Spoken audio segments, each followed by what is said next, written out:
Mum, why is the sun still hiding?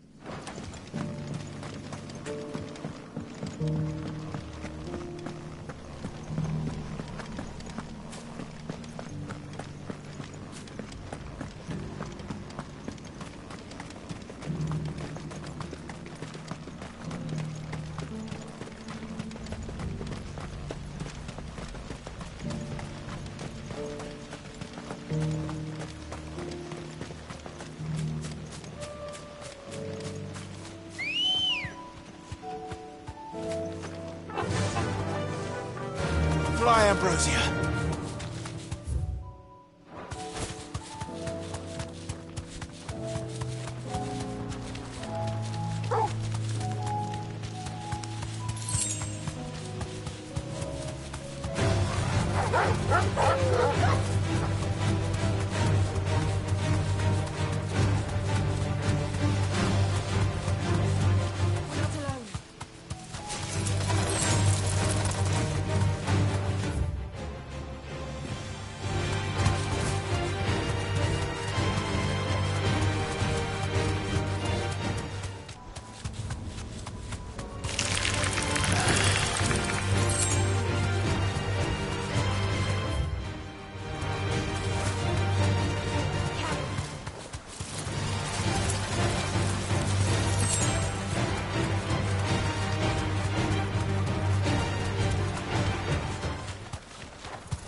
Thanks, Gal. Sid, it's good to see a friendly face for once. Most of the faces we've seen lately have been the snapping, snarling kind, and since the sky has changed, the beasts have turned ever more beastly. We don't have the numbers to put them all down, but we do our best to shoo the worst ones away from the Crystal Road. Wouldn't do to see one of our main trade routes closed. Griffins don't exactly make for easy prey. Let's hope our craftsman hasn't bitten off more than he can chew.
Something there, boy.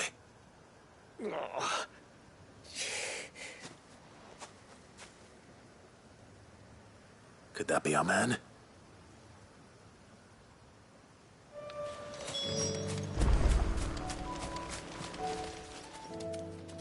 Are you all right?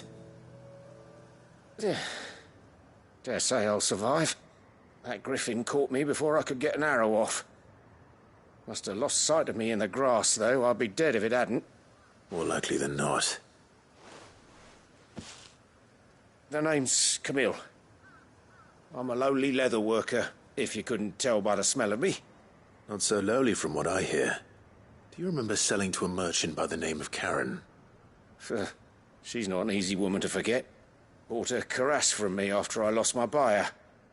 Quite taken with my work, as far as I recall. Didn't stop her bartering me down to a pittance, though. She sent you for a refund? It's not her who sent me.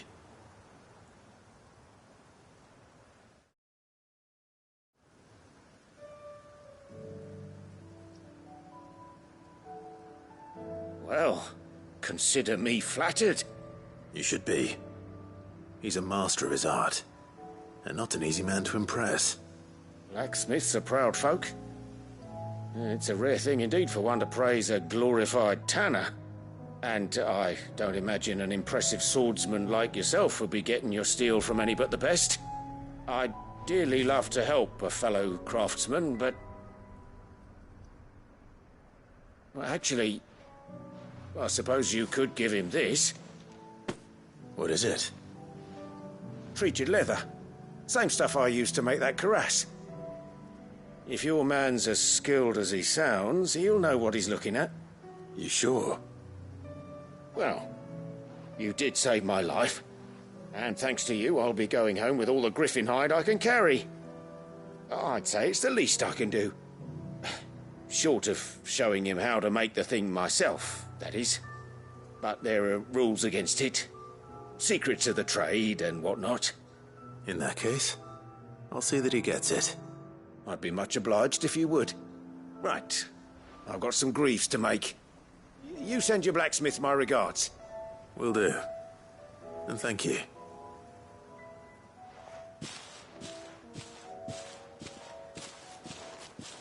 Hopefully this will sweeten Blackthorn's mood.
with a bit of luck.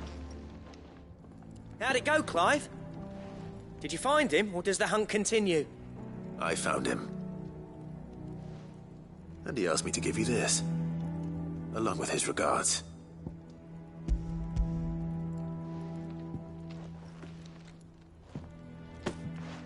You're joking.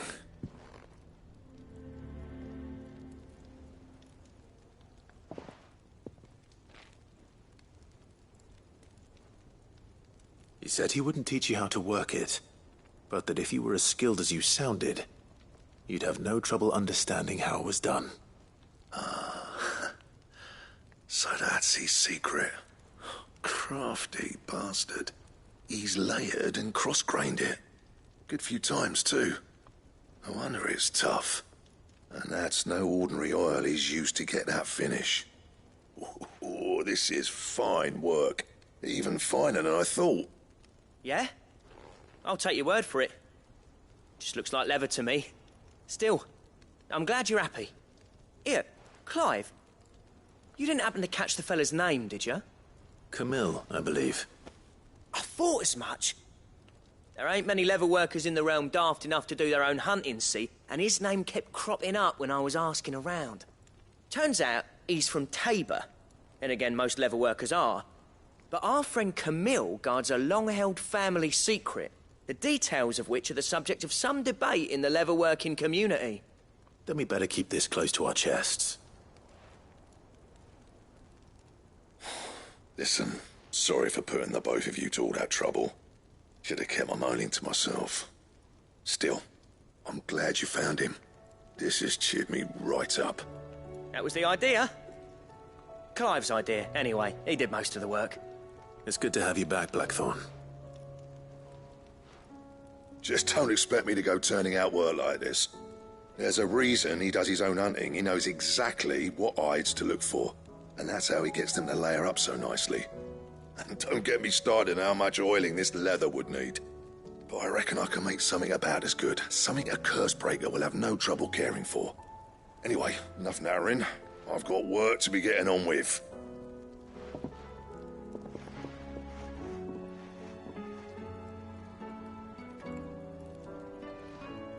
Looks like we won't be needing a new blacksmith.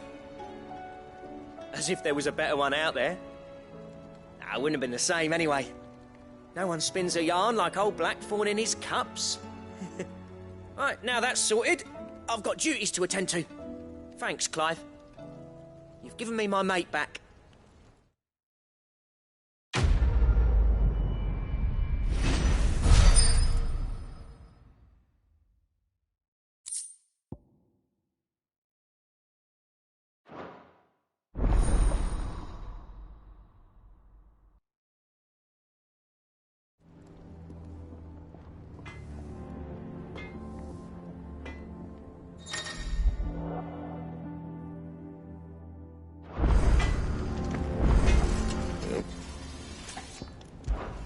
So, will it be?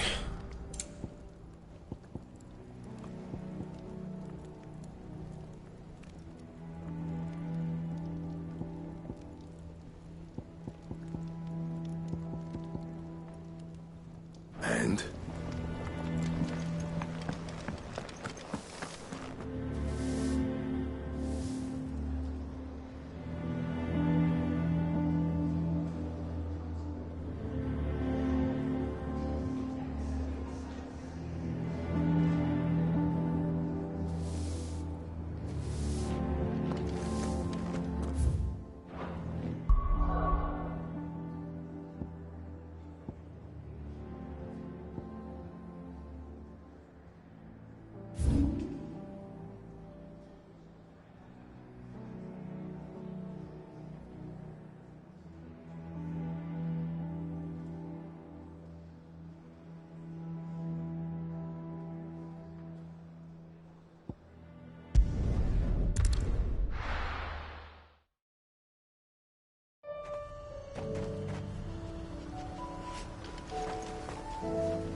Let's go.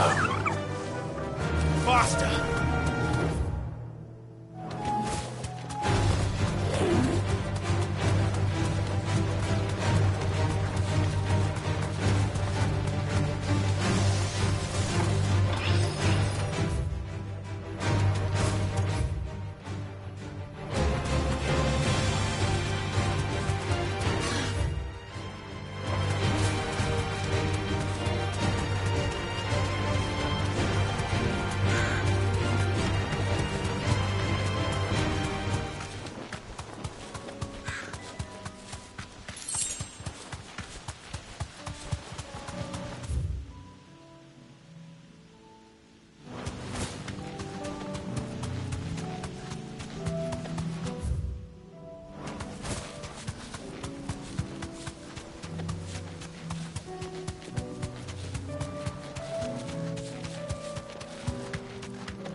You deserve a rest.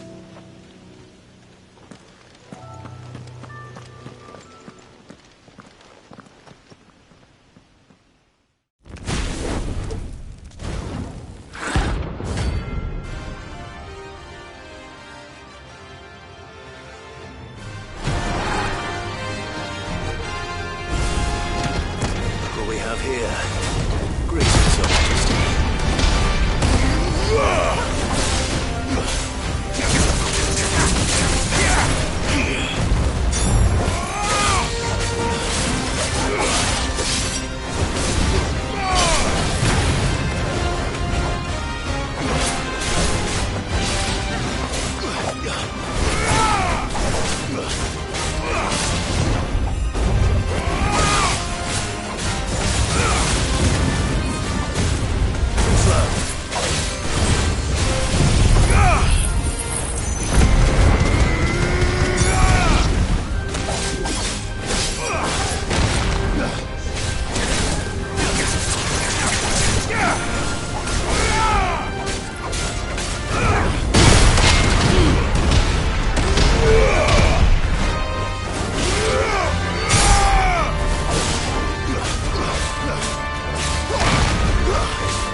Your reign is over.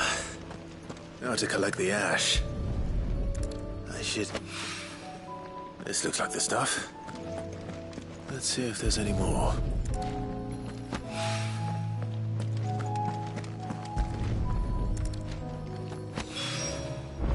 That should do it. If a wine needs more than this, you can fetch it.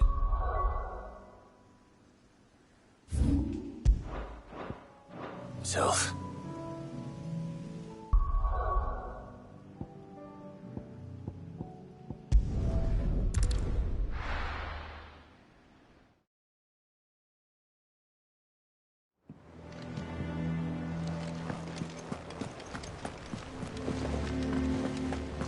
Did you see that? Tell me you saw it.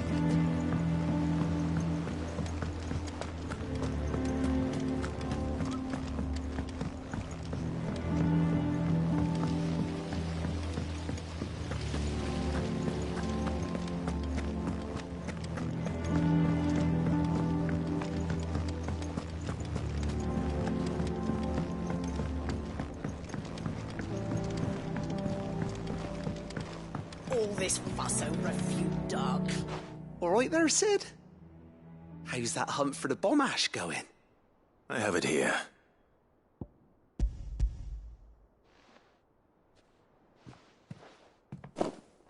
That's the stuff. And plenty of it, too. Enough to keep the Olympic bubbling away for a good old while. You're a gent, Sid. Let nothing say otherwise. Right then. Let's get this contraption up and running.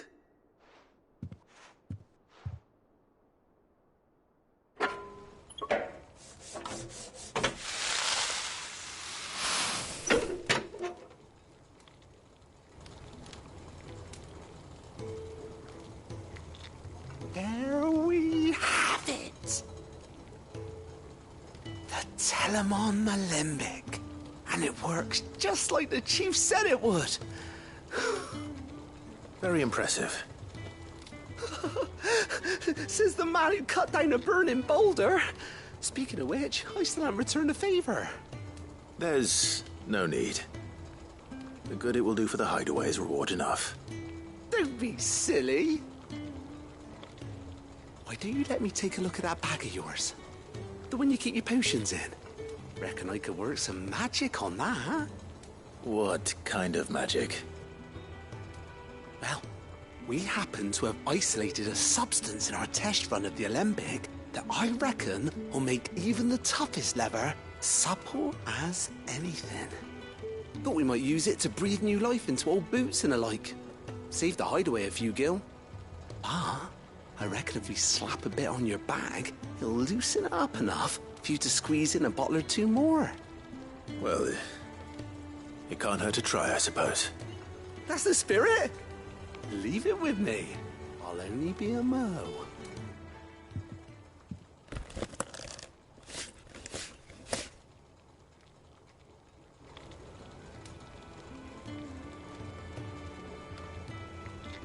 Well, what do you reckon? It certainly feels more flexible. Right? Told you. Thank you. I think. No. Thank you for supporting Mid and the rest of us in our endeavors. Without you, we'd never have been able to discover wonders like that stuff I rubbed on your bag. And I'm telling you, there's plenty more where that came from.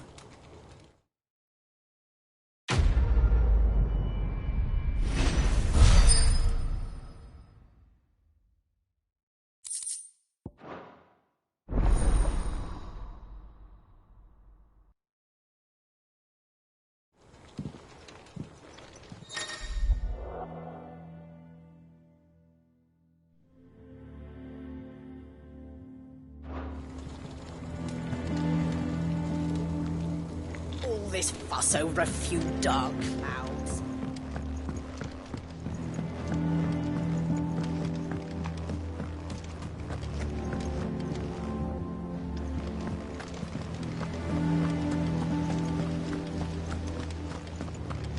We're all gonna die! You hear me?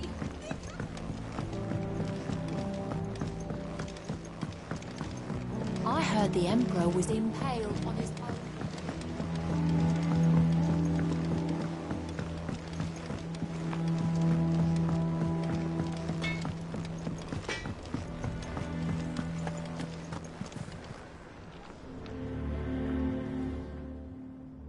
Still alive, are ya?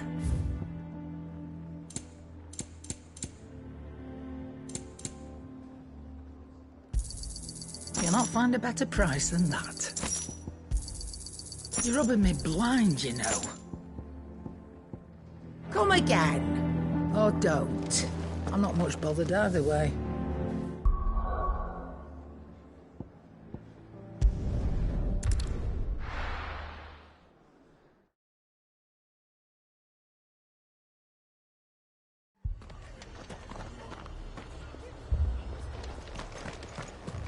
This man's gonna die if we don't get him to a healer.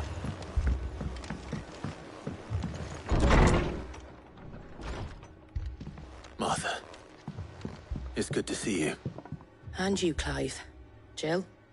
Otto said you'd been attacked by a Ffxvi. What exactly happened here? Those skies are what happened. Not long after they fell dark, we had our first visit. There were hundreds of them. Tried to storm the hill. Only a handful made it up here, but that was more than enough. The rest are still down there now. And while we have a few willing fighters holding them back, they're sorely outnumbered. What do you think, Clive? That we join the fight? I thought you'd never offer. Now, where I need you is the Fallen Gate. That's where the fighting is fiercest. Let the men know you come to help. Something tells me they'll be pleased to see you. We're on our way.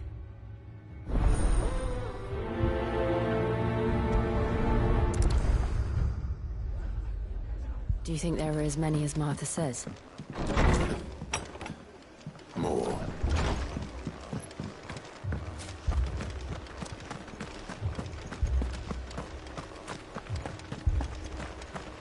You don't think they've abandoned us, do you?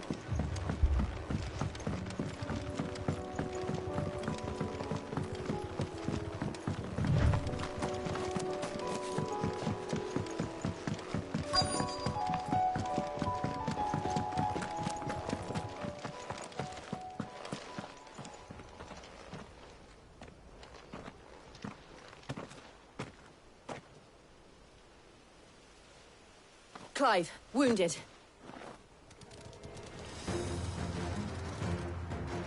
We deal with the Akashic first.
That's it.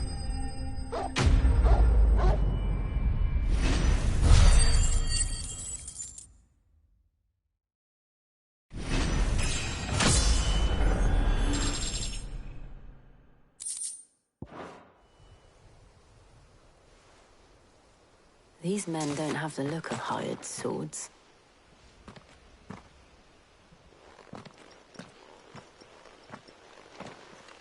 If you've come to rob this place, You are mistaken, my Lord Rosfield. We're here by Madame Martha's leave. how do you know my name? Forgive me, my lord. There wasn't time for introductions. We're with the Guardians of the Flame. Wade's men? But how did you come to be here? Where is your commander? Sir Wade left earlier with a scouting party to find out where the Akashic were coming from. Did he? Take your wounded back to the inn. Martha will see you're looked after. We'll join you anon.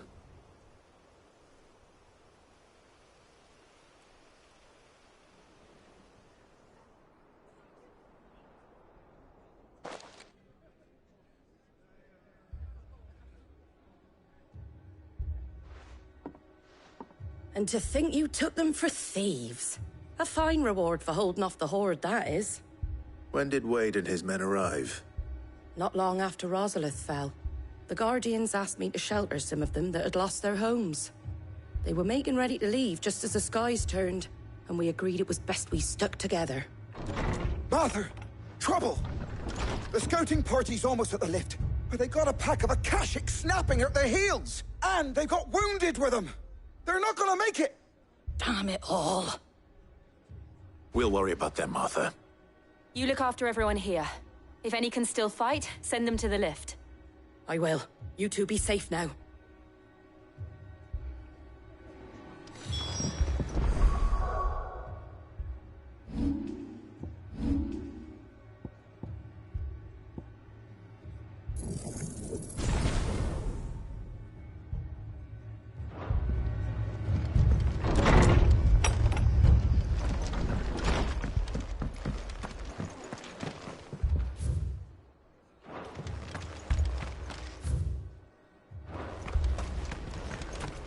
My brothers. Mad dogs.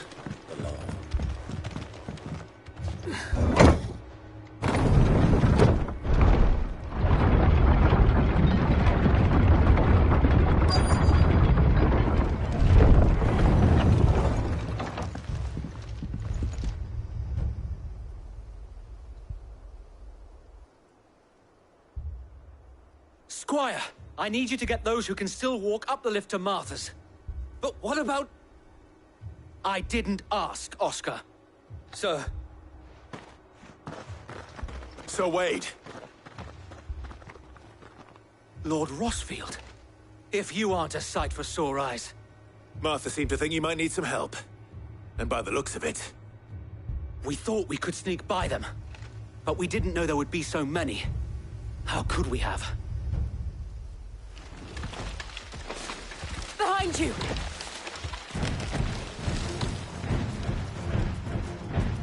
Damn it! We need to get the injured to safety. Do you think we can hold them off? We can certainly try. Are you with us, Sir Wade? Always. Then let's do our duty.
Is anyone hurt? I don't think so. And yet again, you've pulled me from the flames. It's just a pity I keep walking into them. You've never been one to shy away from danger, Sir Wade. Like any shield worthy of the name. I see you're all in one piece. Martha! Is something wrong? The lookout saw smoke coming from down Eastpool way. Too thick to be a hearth. A second horde. Feel like finishing the job? Always. Jill and I will make for Eastpool. You'll need to move the injured without us. Don't you worry about them. The moment my men are safe, I'll follow. Good luck.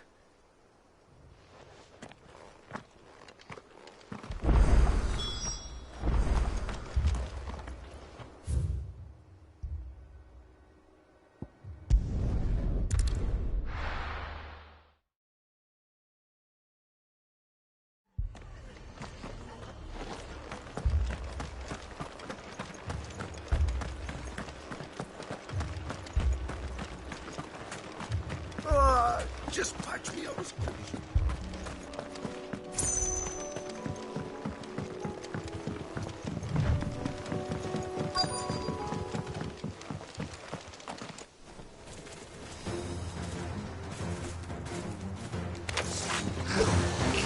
They're headed for the rest. We have to slow them down. Martha and the others won't be ready.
Something's coming.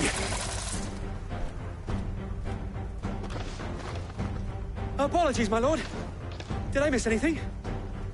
Only the first round, Sir Wade. Shall we?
you see any more?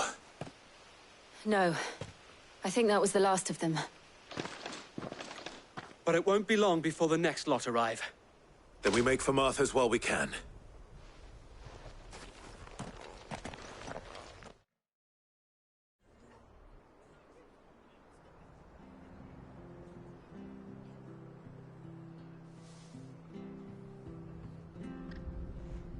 What did you find out there?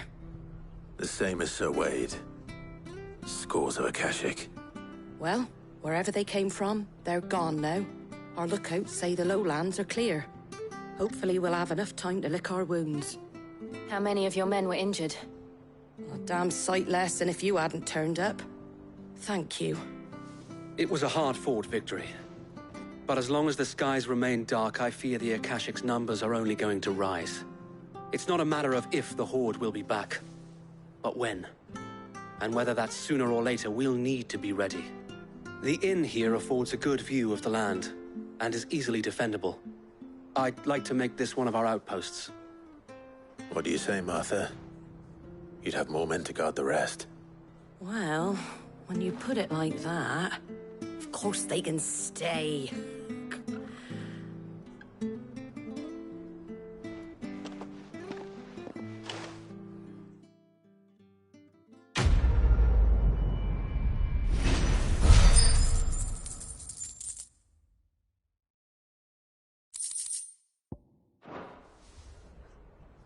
My lord, there's someone I'd like you to meet. Oscar, over here.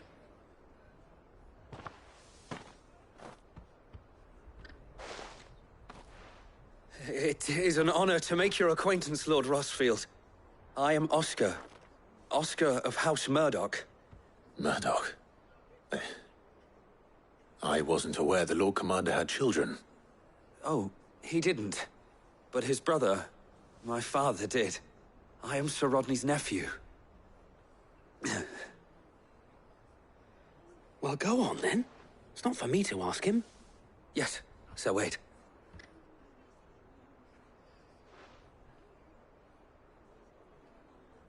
If it please you, my Lord Marquis, might you take me as your squire?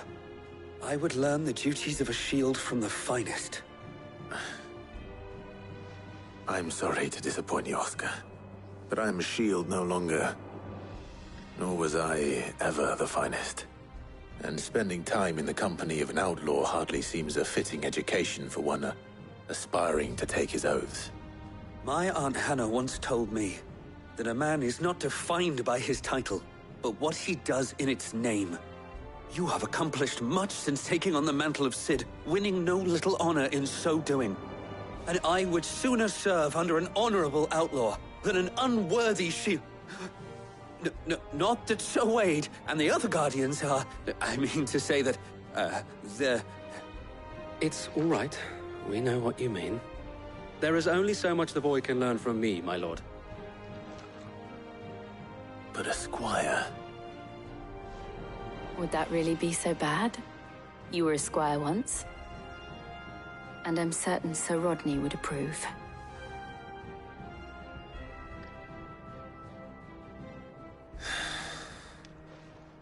Know that I'll show you as much leniency as your uncle showed me.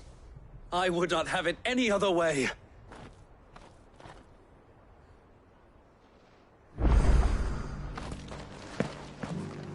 I will not let you down, Lord Rossfield. You, or my uncle.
Sid.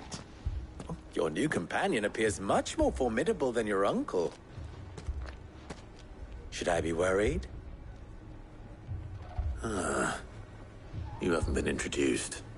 Jill, Clive has told me much about you. All lies, I'm sure. Your Stolas said that Dalamil has a bandit problem. Indeed. Although, you're a little late. They left with our food and guild days ago. Any idea where they went? The desert's a big place. Your guess is as good as mine. But the fact is, I have more immediate concerns. What did you say to me? What did you say? As if by magic.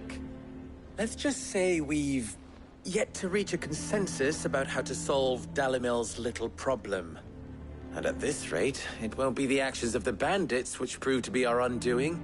It will be our own. I've tried reasoning with the dissenting parties, but even the Desert Hare has limits. Perhaps we could talk to them. What makes you think they'll listen to us? What makes you think they won't? She makes a fair point, Sid. And you won't have wasted much of your precious time if you fail. They're just across the courtyard.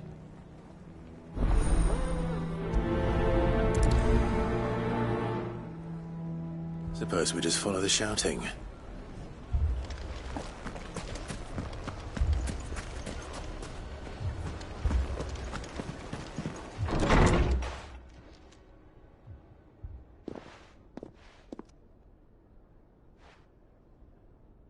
You wouldn't talk like that if it had been your men whose throats were slit. Blood for blood, it's the only way. We hire mercenaries and have them mount the bandits' heads on our walls as a lesson to the rest. And what happens when those mercenaries are slaughtered like your men? Are you going to hire more? We're better off using that coin to buy food and supplies. If we hire mercenaries, the only thing we're buying is the bandits' ire. And you cannot fill empty bellies with that. Do you hear me?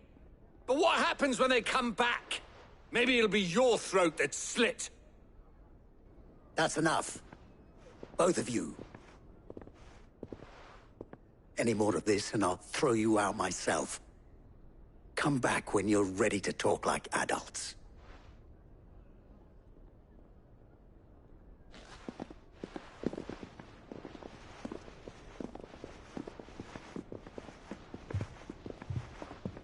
Victor. What's he doing here? Sid. And Lady Jill. What brings you here? I was about to ask you the same thing. Costness is in chaos, and the markets have all but ceased to operate. The Briar's Kiss here in Dalamil is the only place I can reliably obtain supplies. I was here to do just that when Master Lubor told me of his troubles. He thought I might be able to talk some sense into these fools. But if you're here, I suppose his patience must be waning. Who are those people? Those were the thorns in Lubor's side.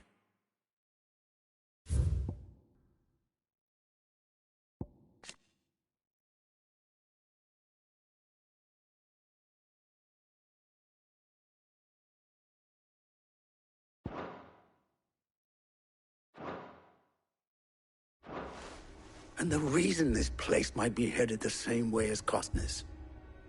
It's these accursed skies. The darkness is enough to drive a man to madness. Or an entire city, for that matter. We're still working on the skies. But in the meantime, perhaps we can find a solution to Dalamil's problems. I hope so. For all our sakes.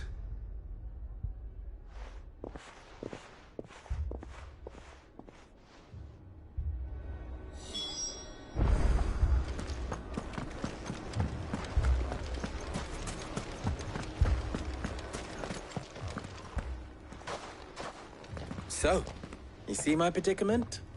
What I saw was a room full of people who were angry and afraid. And with good reason by the sound of it. But if left to smolder, that anger and fear could set the entire town alight. My thoughts exactly. What to do? Both sides wish to protect their homes and livelihoods, if only they could agree on how. But as long as they are divided, we are vulnerable. And if there's one thing bandits like, it's an easy target. What would Sid the Outlaw suggest? Well, if it were my namesake, he'd let them choose for themselves, and be on hand to pick up the pieces when it all went wrong. That sounds like a recipe for disaster. A recipe for disaster is precisely what it is. But perhaps that realization would be enough to make them question the ingredients. While it's plain neither Conrad nor Natalie will countenance the other's proposal, it may still be possible to make them doubt their own. Before presenting them with a third option. And that would be? To pool our resources and save the city ourselves. Why fight each other? When all that fear and anger can be directed at the bandits. It appears we have a plan of action. Victor, pay Conrad a visit. See if you can't convince him of his folly. I'll speak with Natalie. As you wish. Your faces are not well known in this town. That may prove useful. Don't worry, Victor and I will do most of the talking. You need only play along. Play along? What he means to say is yes.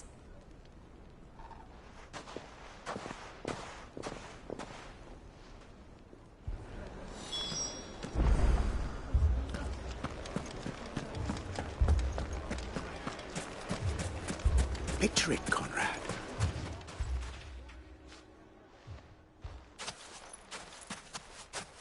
Ah, here she is. The Lady of the Spear herself. Conrad, may I introduce you to Jane, commander of the Red Wings, the oldest mercenary guild in the Free Cities. A pleasure, my lady. The pleasure is all mine. As I told you, I summoned the commander here from Canver to inquire about a contract. Victor says you told him no. That there aren't any men left to hire. Is that true? True as the crystals cracked. Nobles came and claimed every last one worth his salt. And not just from us Red Wings. You know of the 7 high houses. There must be 2 swords assigned each one. Granted, we have a few boys left. If it's boys you're looking for. Well, Conrad, are you saying that Dalamil's finest cannot defend this town better than a gaggle of unblooded striplings? That a band of beardless youths could better avenge the deaths of your brave men than you yourselves? Absolutely not. We'll show those bastards who they're dealing with.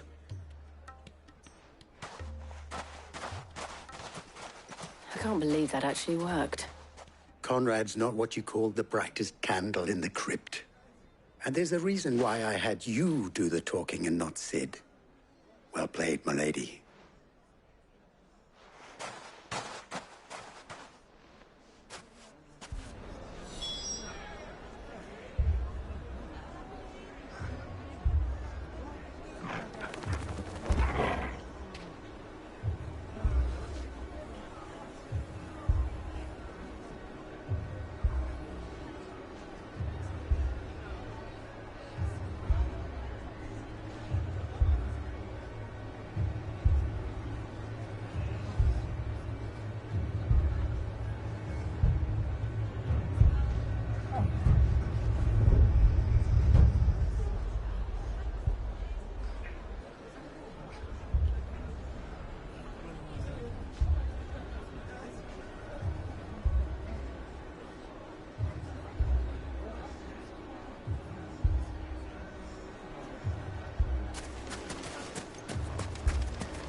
A shop? If I had my pickaxe, I would... I mean, it may still be possible to buy something. Here he is now. Natalie, allow me to introduce Lord Underhill of Randalar's prestigious League of Merchants. Lord Underhill. At your service. Underhill? I was just telling the good lady of our conversation, my lord, and how you were lamenting the state of the capital's stores. Lubor says that not only are the granaries almost empty, but that war and the Blight mean this season's harvest won't be enough to fill them for winter.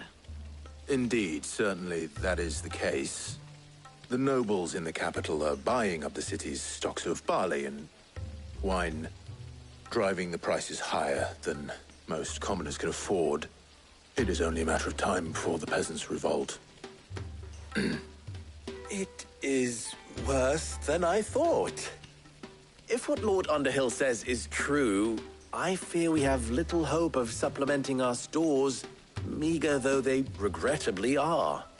And while I applaud your endeavors to dissuade our more bellicose citizens from seeking vengeance, I sense Conrad is not wrong in his assessment of the bandits' likely return. Which means that now, more than ever, we will need to secure what little we still have. Food, weapons, herbs, everything. If our humble town is to endure not only this hardship, but those that are certain to follow, we must stand united. All right. If it will help to protect my home, I'll do it. But you needn't have gone through this charade.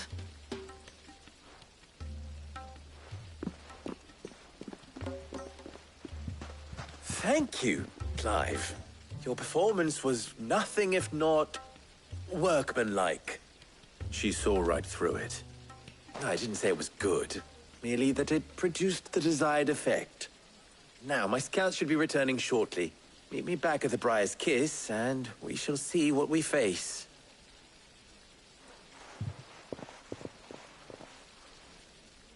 I'm not convinced our roles in this ruse were entirely necessary.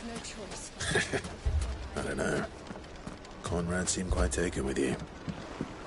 Mummy, I'm scared. Oh, I'm ruined. Good news, Sid. Both Conrad and Natalie have somewhat gracefully accepted their new roles. With time, they may even learn to. Time no longer appears to be the luxury it was before lunch. I take it your scouts found the bandits. Technically, it would be the bandits who found my scouts. It appears they march for Dalamil as we speak. All of them. You're not serious. They don't just want food, they want the whole damn town.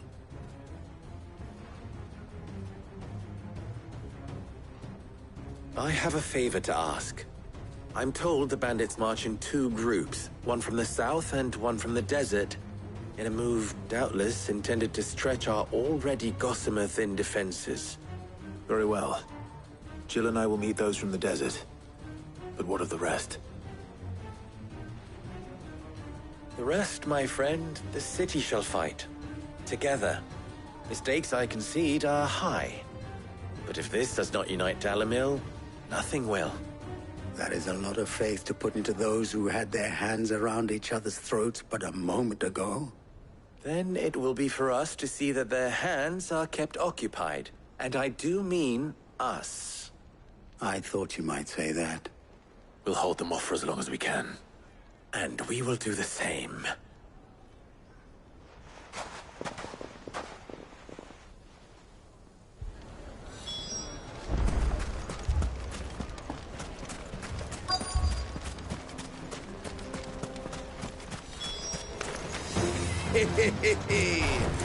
No wooden folk have come to welcome us. I'll take that one. He's all yours.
The townspeople. Could they have held out? I don't hear any fighting. What do you think? That we should hurry.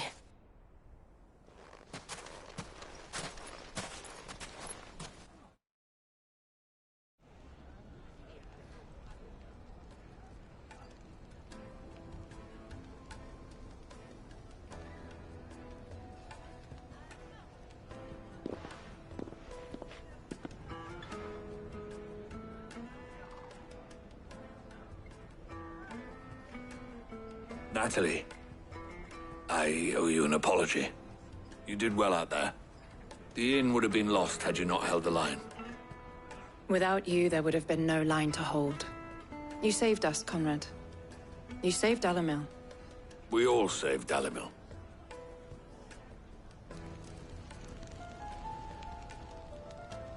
Conrad seems to have had a change of heart.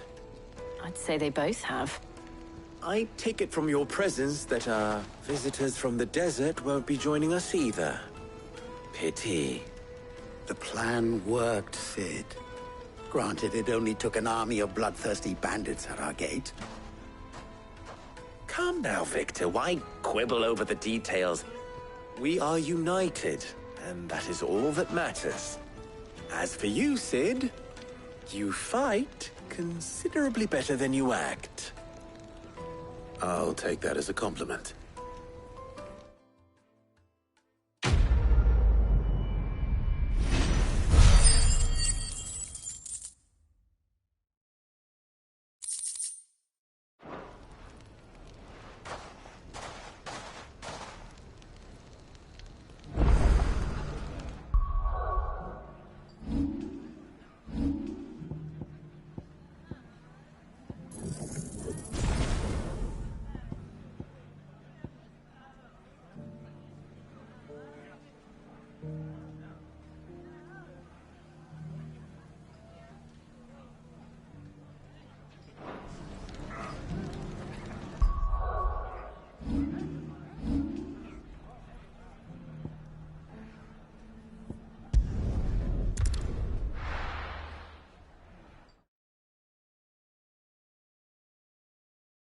First we find Isabel.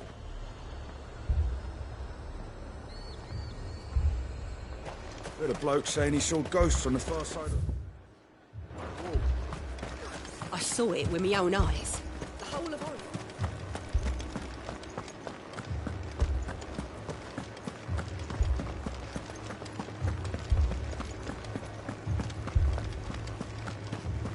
I can't do it.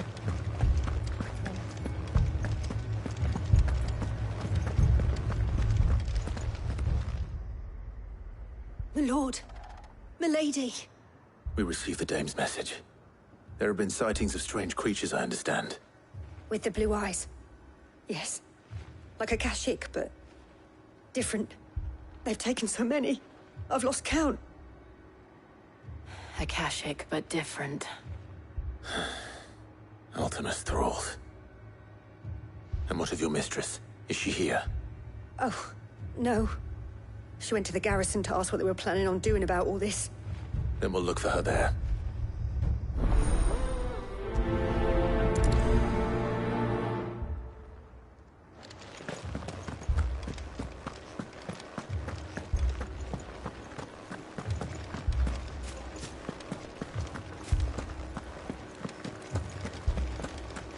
Four left for more in the capsule.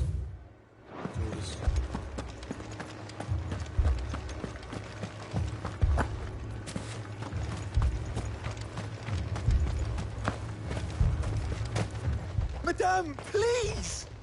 Half the garrison's been slaughtered by those things. We lost the captain this very morning. We've tried requesting reinforcements, but there's been no word from the capital or the Dominion in days! What more would you have us do? I would have you do your duty. Those at the Vale look to me for protection. And protect them I shall. Because they are my charges, and that is my duty. In case you have forgotten, the people of this town are your charges. But more than that, they are your people. Your sisters, your brothers, your lovers. So you have a choice. Lay down your sword and watch as they are slaughtered. or take it up and do what is right. She speaks the truth, you know. This here, it's all we have. It's all that's left. What we have left is our lives! Do you really want us to lose them as well? Not if we don't have to. Look, there's a cask under the captain's bunk. Let's talk about this over a drink, eh? I'm listening. I'll have a word with him.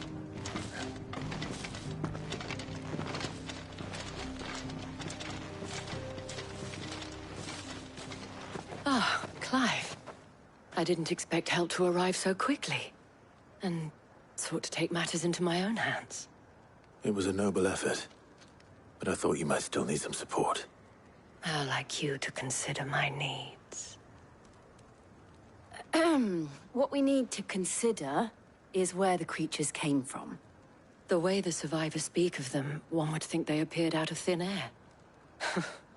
And perhaps they did. It's hard to know what to believe these days. We'll talk to the survivors.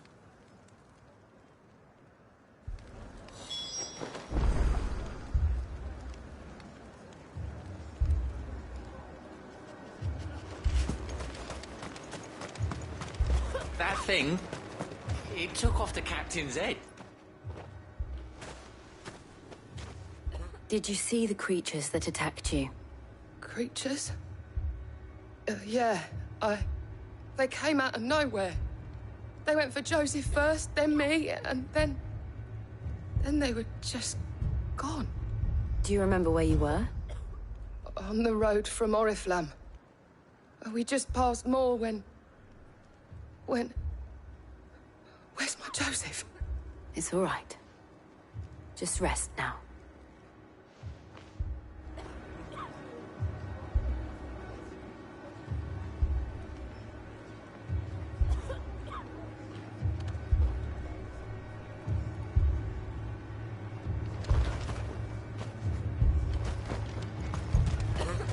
It's all right.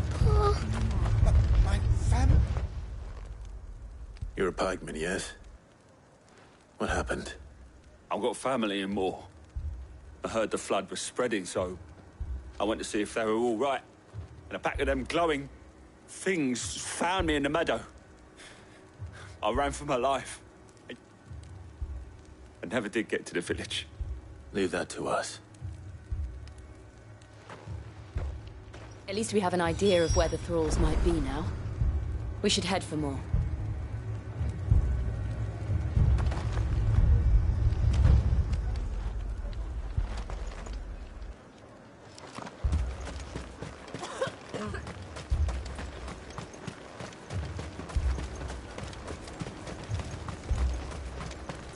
I assume you have a plan?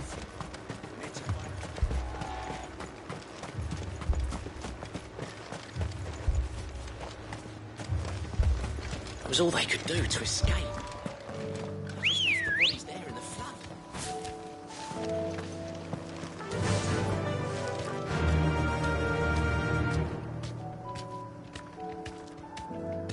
Run like the wind.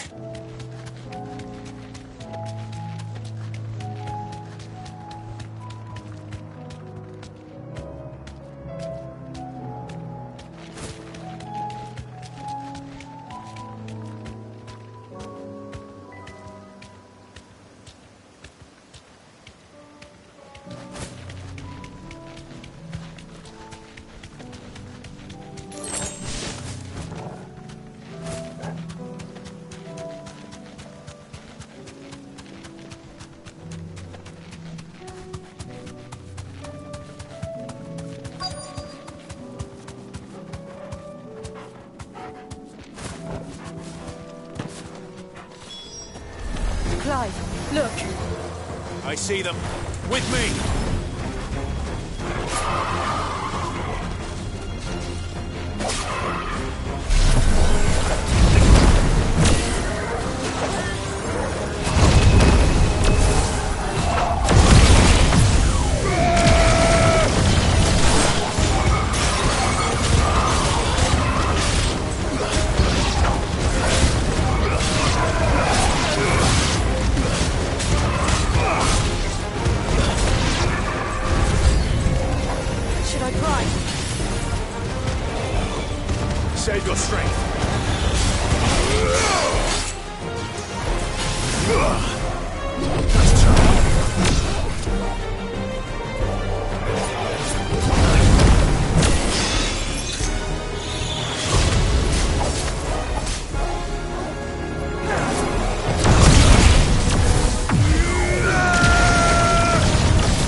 Too slow.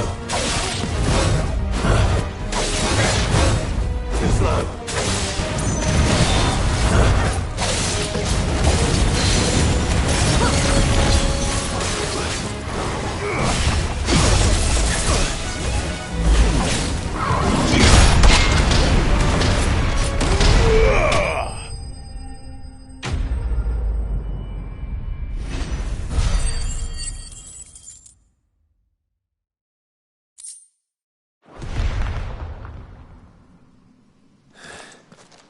Do you think there are more?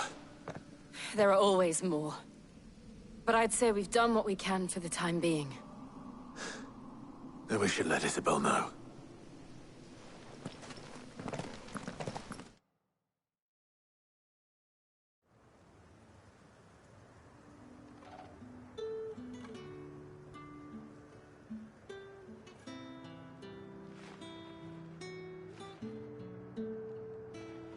You have the town's thanks. Don't thank us yet. There will be more. Many more. And you'll need to be ready for them. Oh, we shall. Isn't that right, Captain? Yes, milady. The garrison will be ready. Philippe here has convinced most of the men to remain at their posts. For now, at least. Hearing that the Dane would look kindly on any man who committed himself to the task certainly didn't hurt. It's not the most selfless of motives, I'll admit. But whatever it takes, eh? Now me, I never needed convincing. I became a soldier to protect the people I love. And the people I love include the ones standing before me. Handsome and chivalrous. Now, if you don't mind, I have sentries to post. Milady.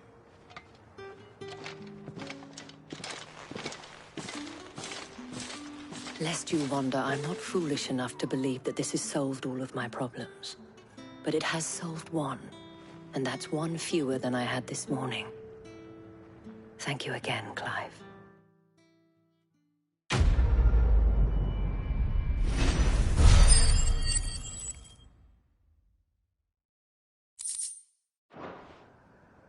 Our friends seem to have things under control. For now, at least. Let's go and put Otto's mind at rest.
Did you see that?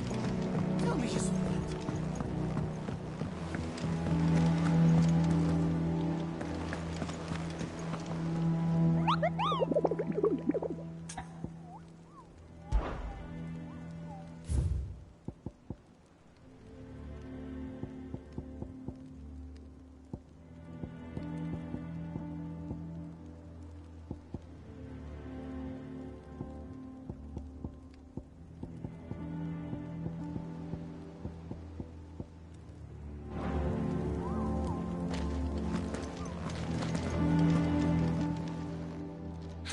Help you today, Clive?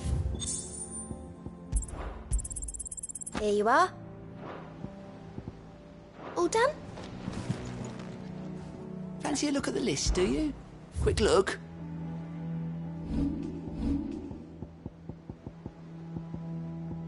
Always something in there.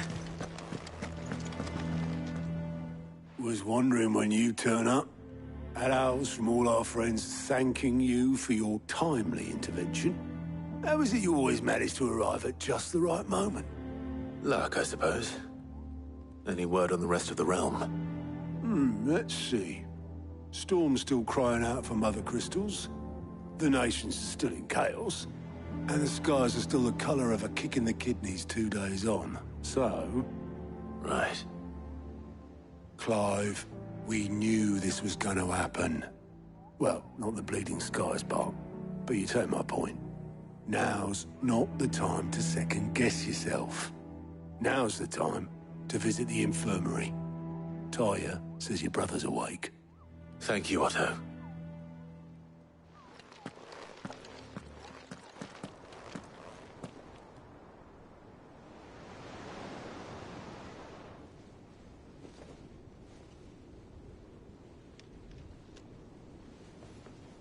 So it was not Sylvester, but Olivier who served as Ultima's puppet.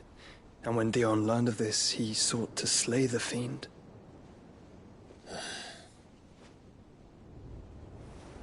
Only for his father to take the spear that would have freed him.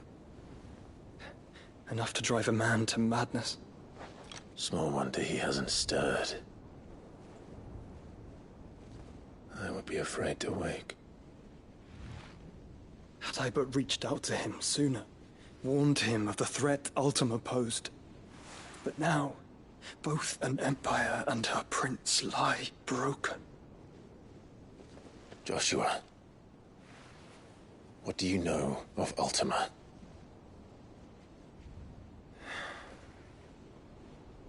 Very little, I'm afraid.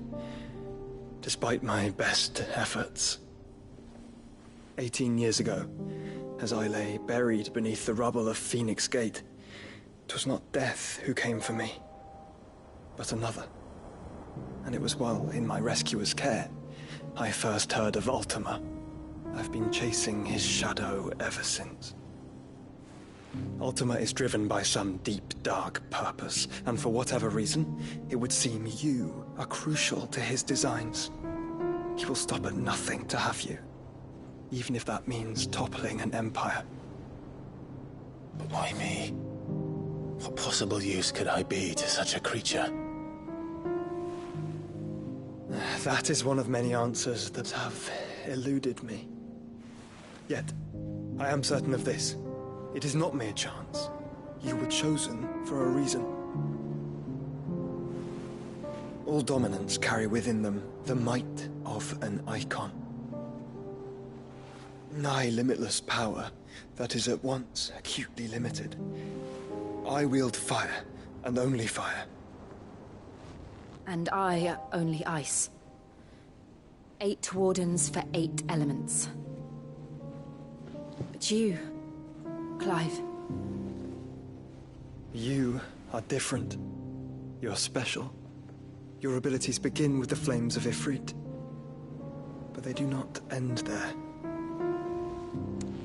The fact Ifrit can even exist goes against everything we thought we knew of dominance. Perhaps Ultima has been waiting for one such as you, whose potential is truly limitless. I've encountered that thing several times now. If it or he, as you say, needs me, why hasn't he claimed me as he did the boy? Were I to hazard a guess, I'd say the two of you are somehow incompatible. His mind not properly attuned to your body.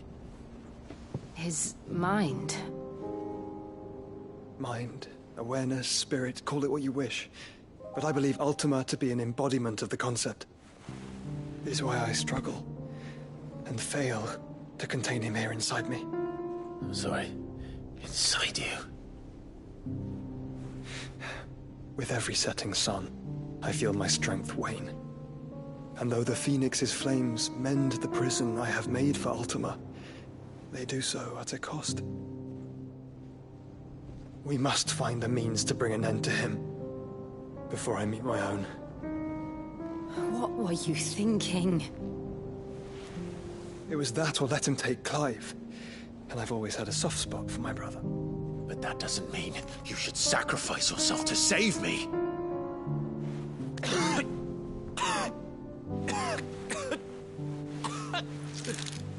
Joshua! Clive! It's Gav! There's an army of Akashic at the gates of Canver.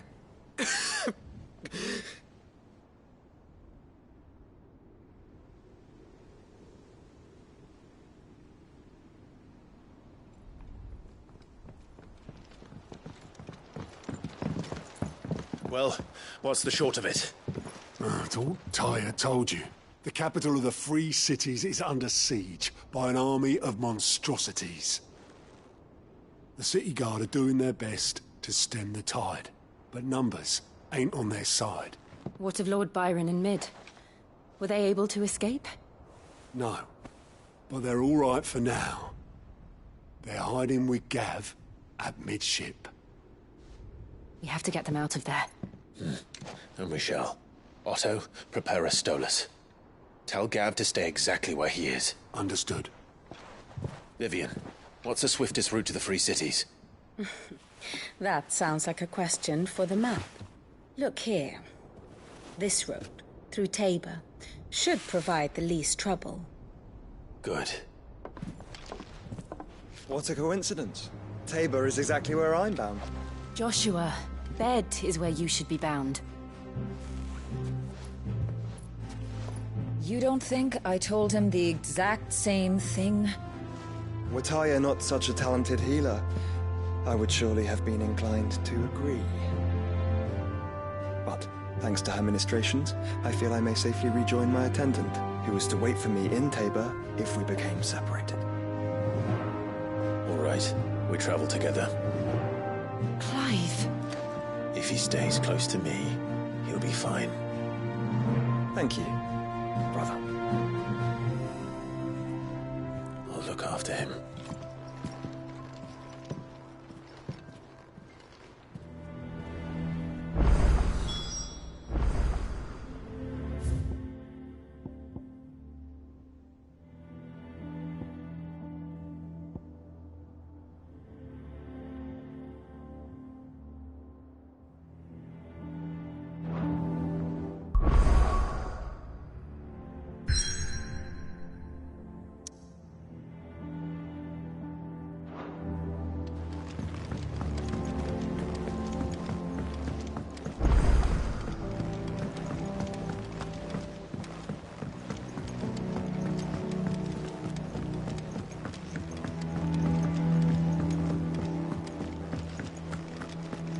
Seems the hideaway has lost its...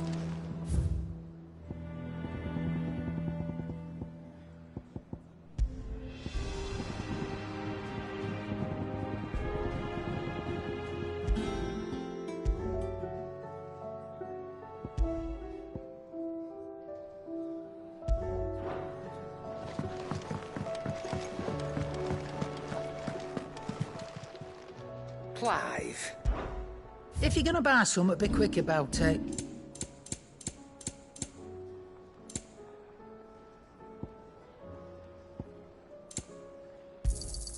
You'll not find a better price than that. You're rubbing me blind, you know. You'll not find a better price than that. Come again. Or don't. I'm not much bothered either way. So what do I owe the honour? Not saying fortune, do you?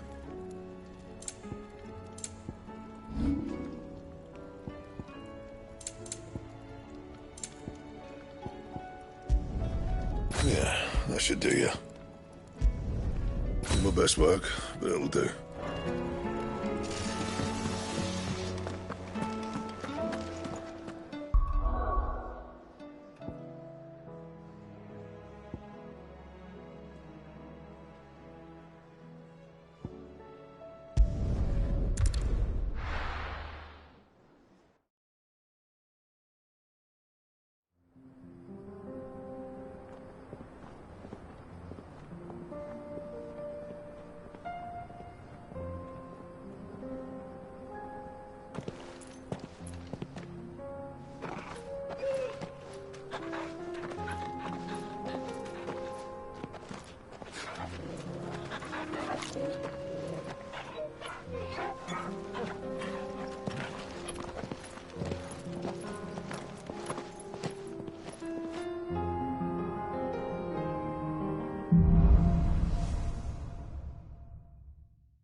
It's like a dream.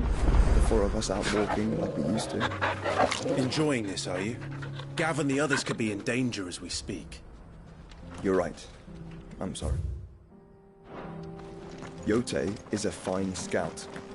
If Canva was attacked, she will already have begun gathering information. Tabor isn't far. We should pick up the pace.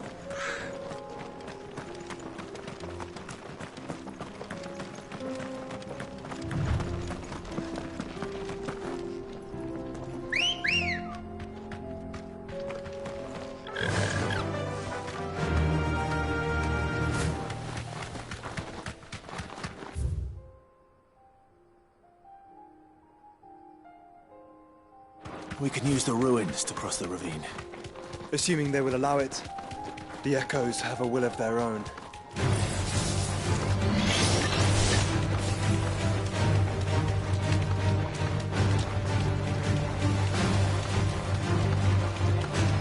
This might take a while.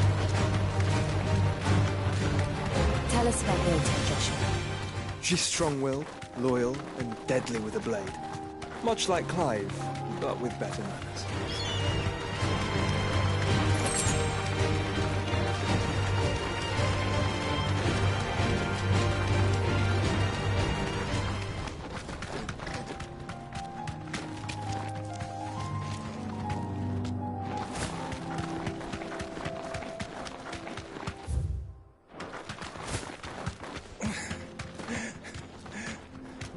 Thanks, Gal.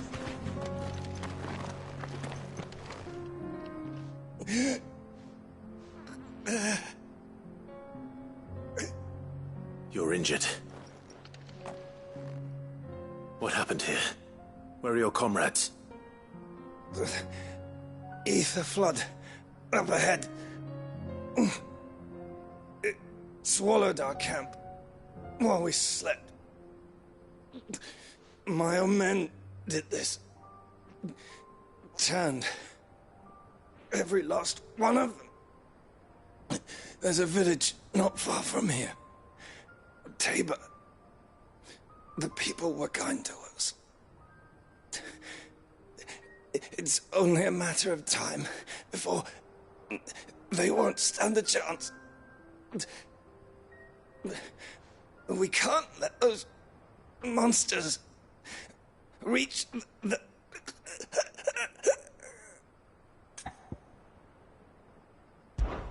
I'll go. You catch your breath. Thank you. Our encampment is up ahead. Just off the track. They must not reach Tabor. Forgive me, Lord Kuka. Rest well, soldier.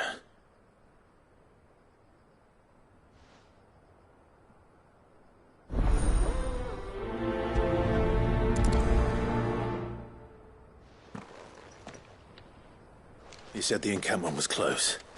Let's hope the Akashic are still there.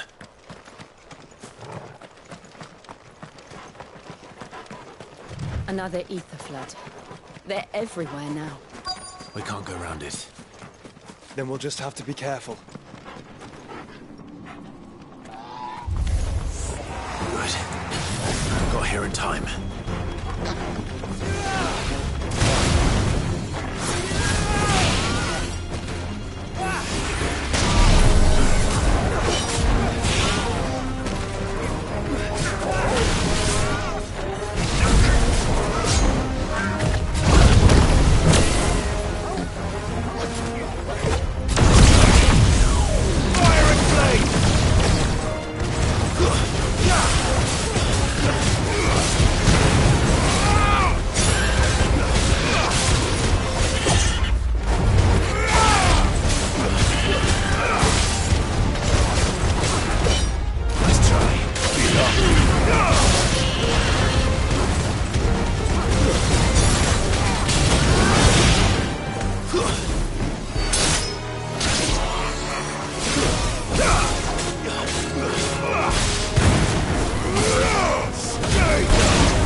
Is someone there?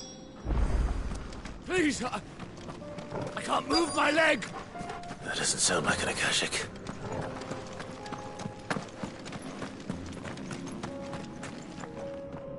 You're with the battalion? I am. I heard the fighting. Are the others? Taken care of. One of your brothers in arms told me what happened and asked for help. Another survivor? Where is he? Tell me. His wounds were too deep.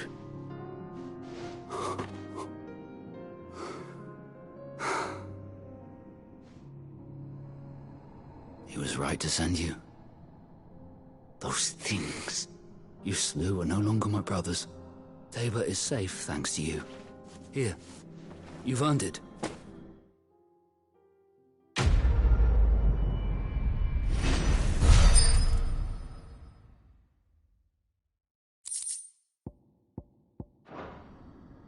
You seem familiar. Have we met? You must have me confused with someone else. Wait. That scar. Son of a whore. You're Sid. I was there, in Cosnis, when you killed my brothers. I was there in Rosalith, when you killed my commander! My war with Hugo Kupka is over. I bear no ill will toward those who followed him. And what of my ill will? Coward! Draw your steel. Lord Kupka shall be avenged!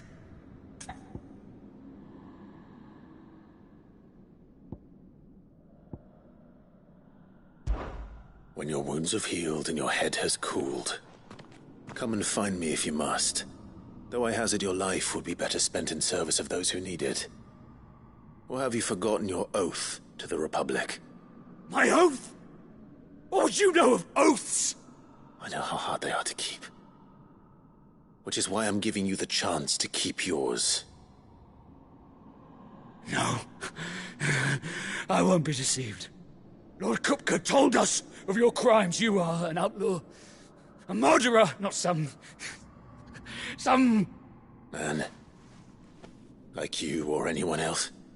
I am nothing like you. But if you're not gonna kill me, then go. Leave! Just know that I will find you, Sid. Someday.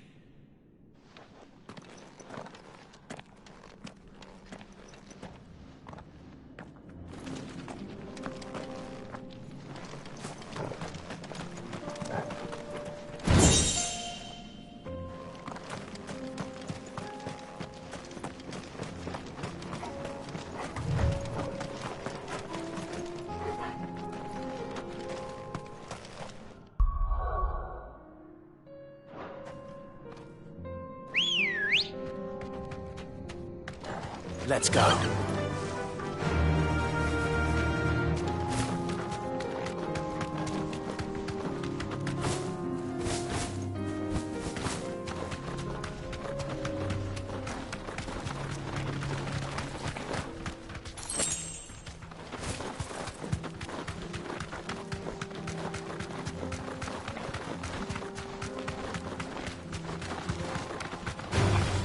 All right.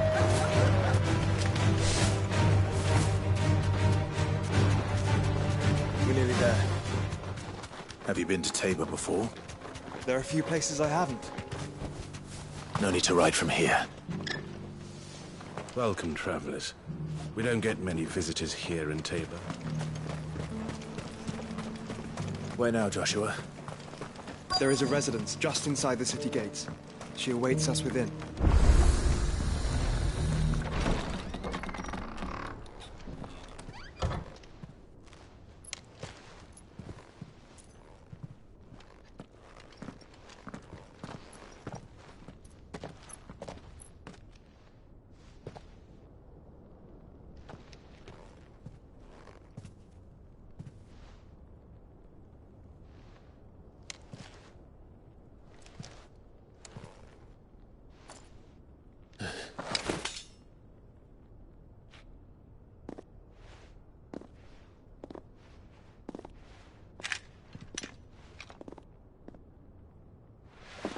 My Lord Marquis, it is an honor.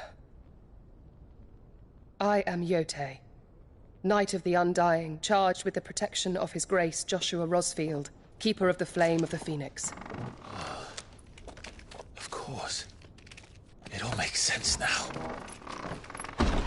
Would you care to elaborate? The Undying are loyal servants to the ducal throne. Or more specifically, to its heir. They have served our family for generations, albeit from the shadows. Since their inception, they have been tasked with the preservation and enactment of the rites of ancestral communion. After the events at Phoenix Gate, it was the Undying who delivered me to safety. And since the day I left Rosaria, Yote has been my constant companion and protector. Without her sword, I would not have survived my journey across the realm. Rise, Lady Yote.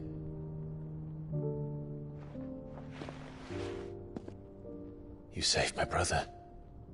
I owe you a debt I can never repay. I but did my duty. Come now. Tell us what you've discovered. Your Grace. It is as you feared. The vessel we spied off the coast of the Crystalline Dominion on the night of her fall. It was the Einherjar. Beyond any doubt. The Black Galleon. Joshua, the Einherjar is the Royalists' flagship. What business would they have in the Dominion? Upon learning of Waloed's involvement in recent events at Drake's Fang, I sensed the malign influence of Ultima, and bid Yote and the Undying look into the matter. We have reason to believe that the Black Galleon weighed anchor shortly after the fighting began, and set a course due south. For Canva. Then it is Waloed knights who besiege the cities. What is left of them? Yes. And the Black Galleon sails at but one man's behest. Barnabas Tharm.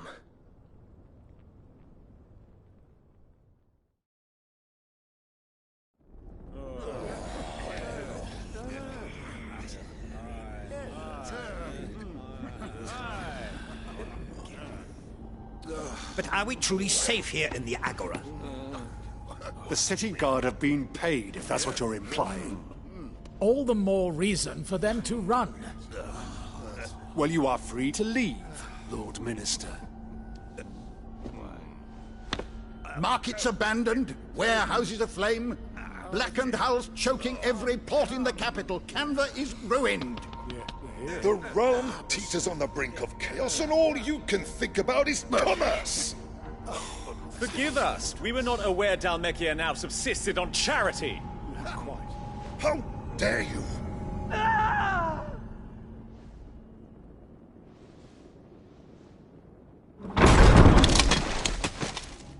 Distinguished members of the Council, you must forgive His Majesty this intrusion. What is the meaning of this? A trifle crowded, but I fear it will have to serve, my liege. Very well. My colleagues, do you not see? The King! He has come to save us from the Akashic!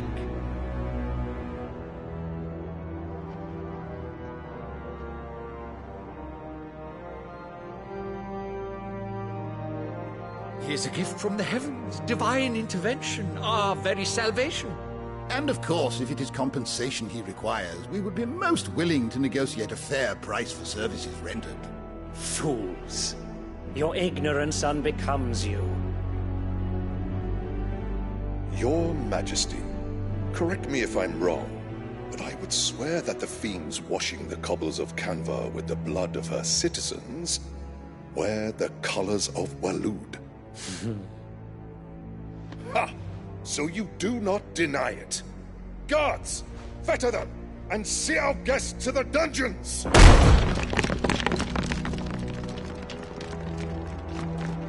Enough.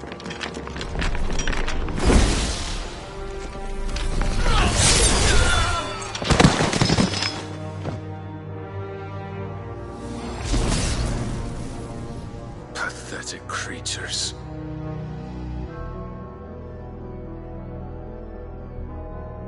That you should imagine yourselves worthy of salvation. The girl is still here, somewhere in the city. Her consciousness fair dripping with her late father's hubris. A consciousness to which Mythos is inextricably bound and inexorably drawn. See that he is made welcome. Yes, Your Majesty. Come, Mythos. Surely the prince's light cannot have sated you.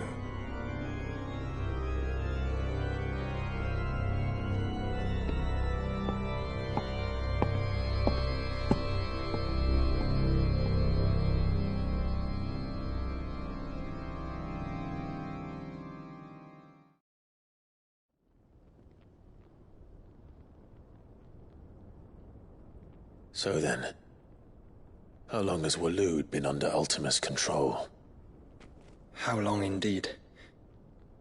Based on what we know of Barnabas's actions, I would guess some few years, mayhap more. But to what end? What does Ultima want? The tapestry. Show them.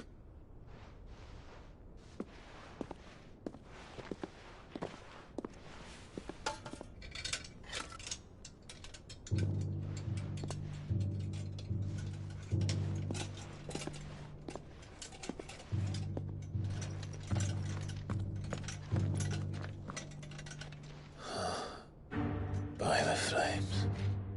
Phoenix Gate, Drake's Breath, and now here. But what is it? It is old, ancient, even. Naught remains of the faith it represents, save what can be gleaned from the image itself. None could tell me what the one in the apothecary meant, even the Undying. But I believe it may be the key to discerning Ultima's purpose. That figure in the center, the one beneath whom the icons congregate, that I believe to be Ultima.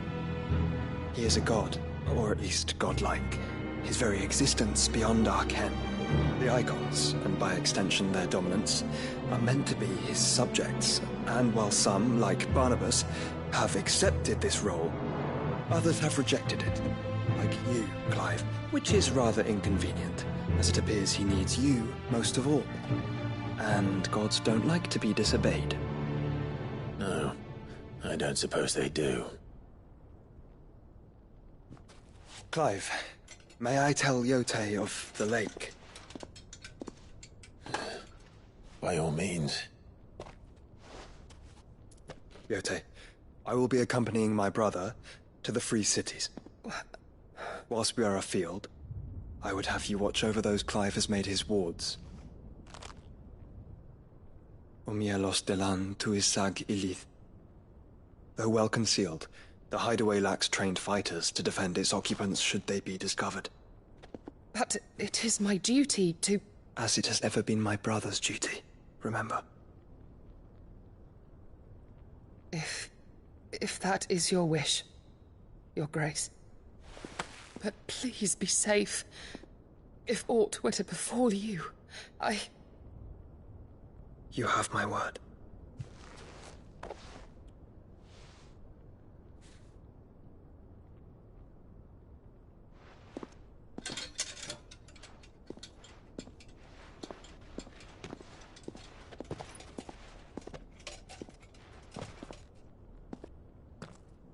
Farewell, my lord, my lady.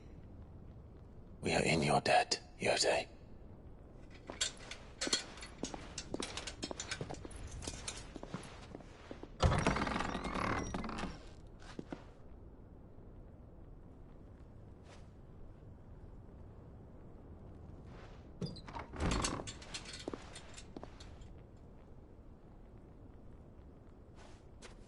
Let's find our friends.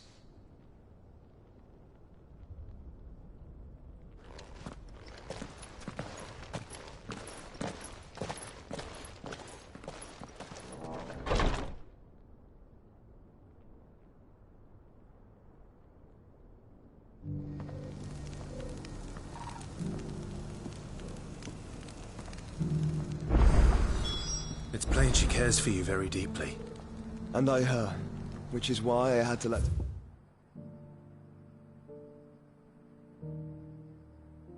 go.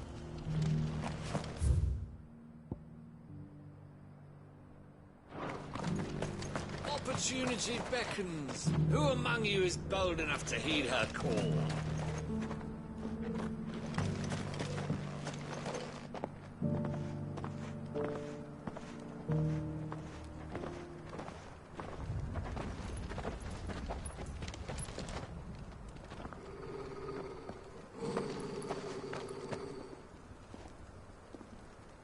Cyril.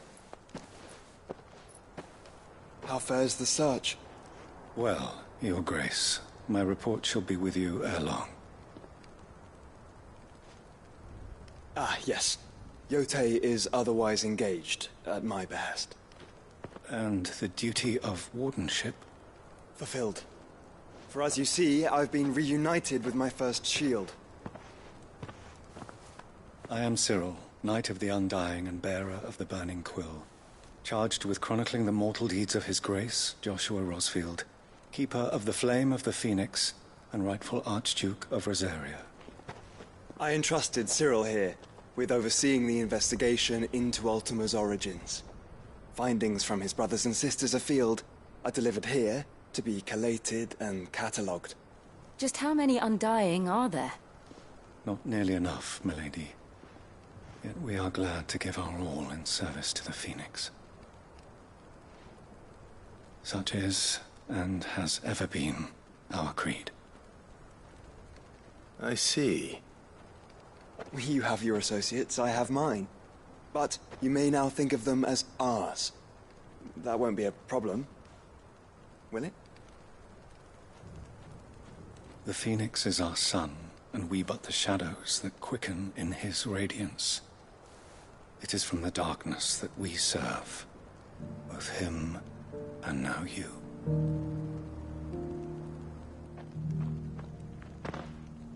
Pray accept this token.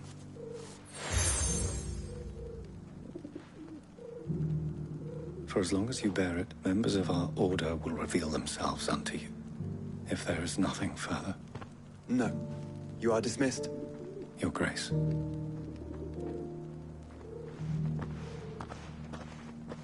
To Canva, then. We'll talk about this later. Cyril seemed very, You certainly keep strange bedfellows, Joshua.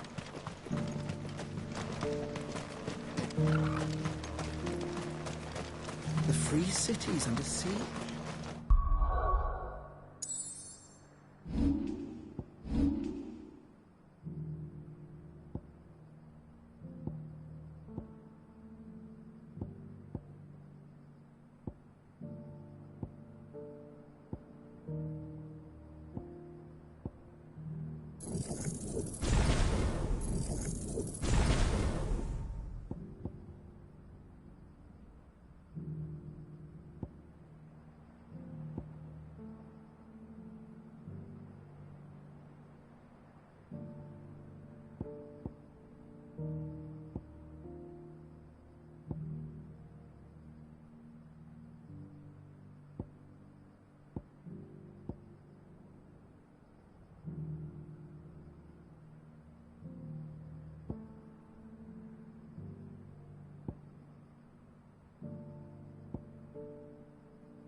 Ready, go?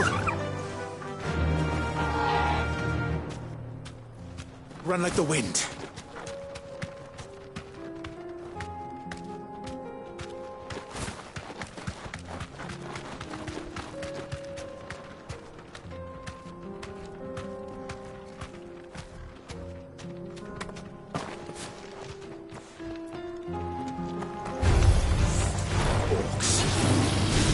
Then let us be rid of them.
Clive.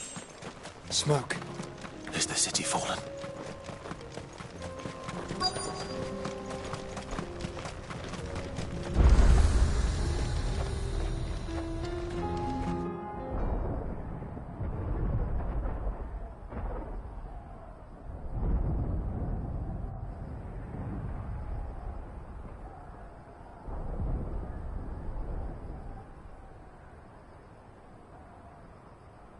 The free men are still holding their own, then.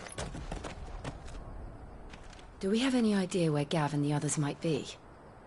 There's a warehouse near the docks where we agreed to meet if there was any trouble. We should hurry.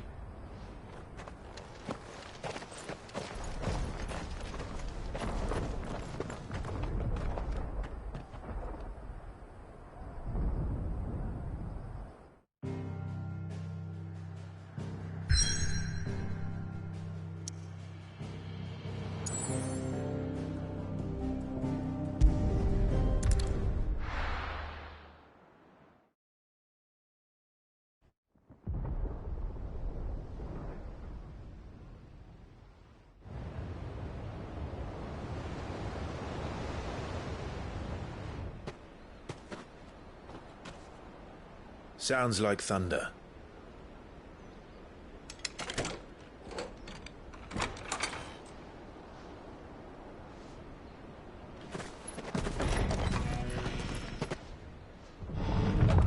You're late. We're starting to think you'd stumbled off a cliff. I seem to recall that was you, Gav. Good to see you. Any trouble on the road?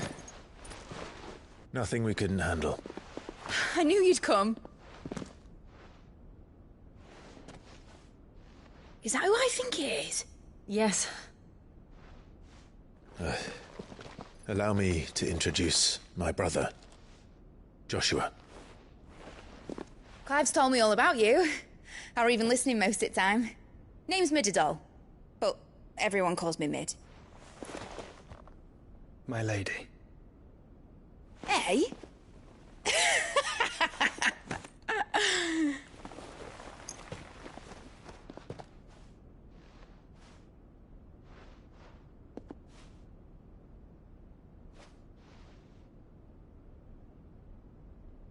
My boy. Uncle Byron. It's really you. I never thought I'd see the day.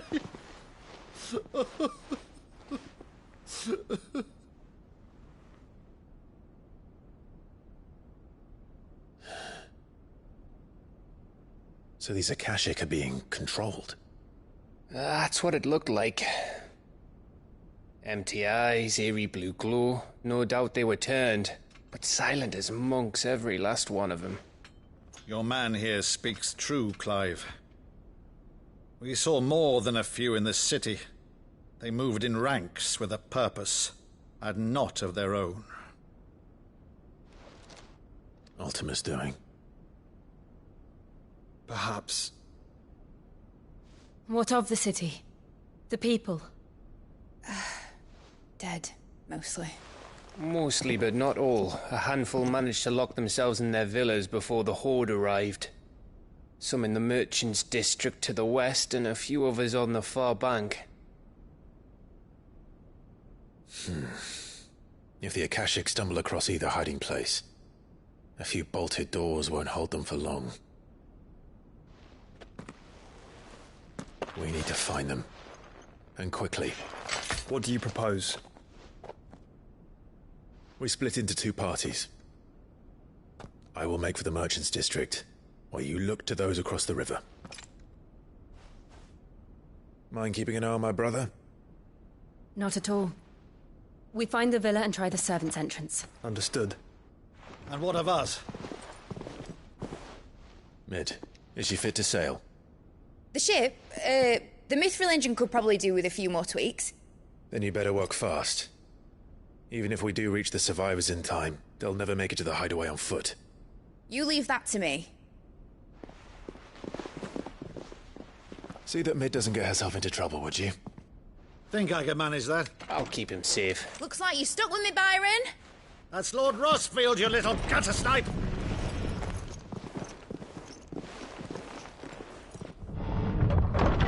Shall we then? And you keep Clive safe. Be careful. Both of you. You too.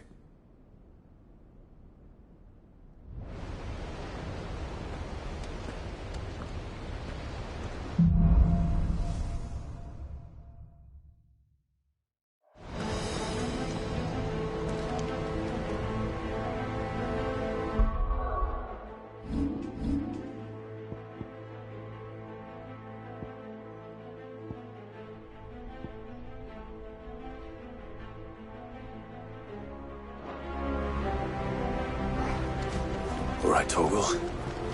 Let's find those survivors.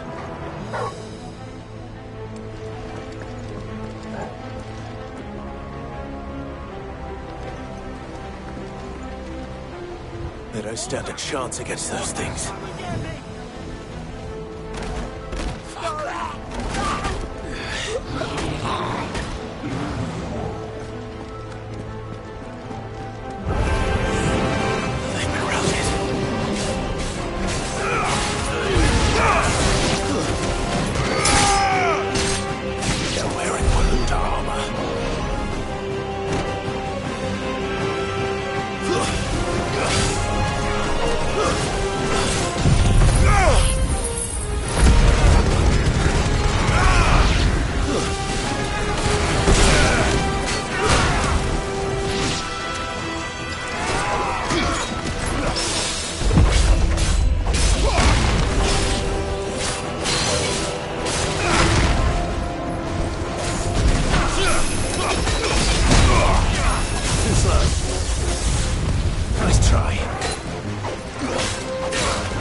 What happened to the Royal Army? There's nothing but monsters here.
There may still be survivors inside.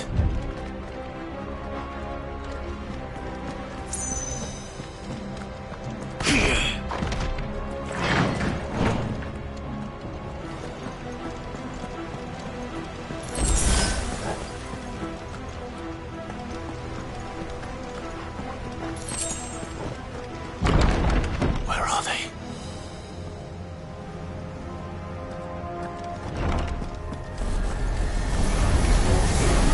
These creatures. Does Ultima's reach extend this far? What the hell is going on here?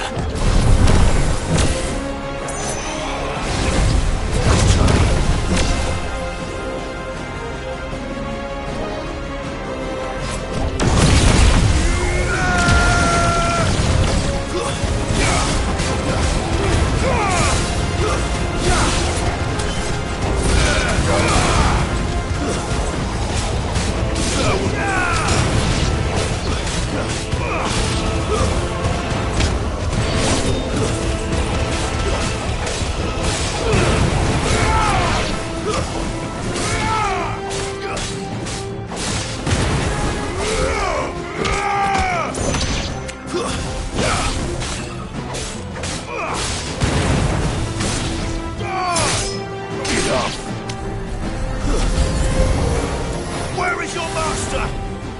What does he want?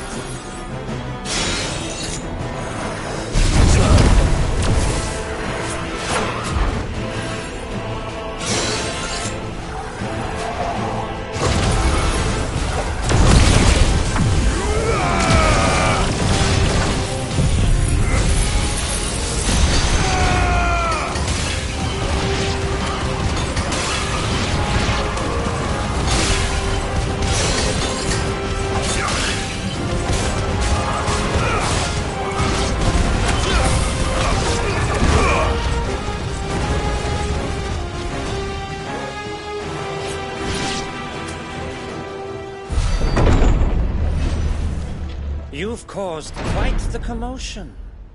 But then I would expect no less from you, Muthos. You again. I don't believe we've been introduced. You were in my family's crypt. And now you're here. With an army of Akashic thralls. Manners, Lord Rosfield? They are men, like you and me. Albeit ones unburdened by the wills that drive our kind to madness. They are pure. They are divine. What? And they are all that remains in this once raucous city. You'll pay for what you've done. As you wish. I confess I have been very much looking forward to this. Pardon me this indulgence, Your Majesty. The vessel shall not be spoiled.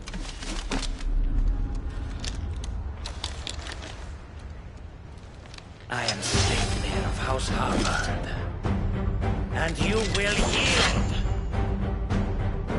Or not. As long as you don't hold back.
forgive me if my performance seems uninspired.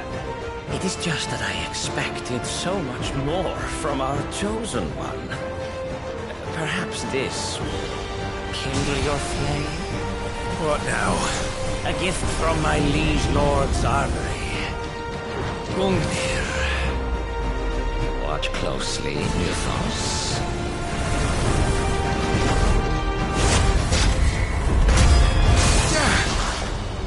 Yes! Yes!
Actually, I wouldn't.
The vessel is strong.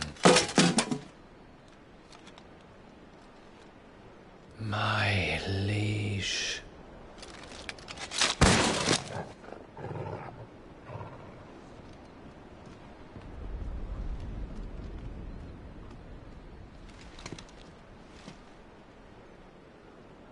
Clive! You're all right. As are you, I see. We are, yes. I'm sorry, but we couldn't save them. It was over before we arrived. Well, you did what you could. I fear we were all too late. What's wrong? Nothing. I hope.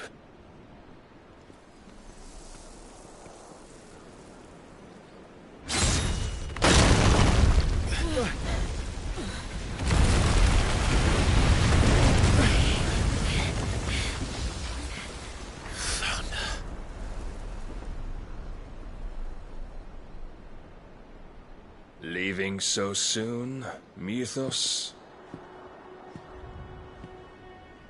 It's the king. Indeed. You may kneel before Barnabas Tharm, Warden of Ash and King of Waloed. Get back.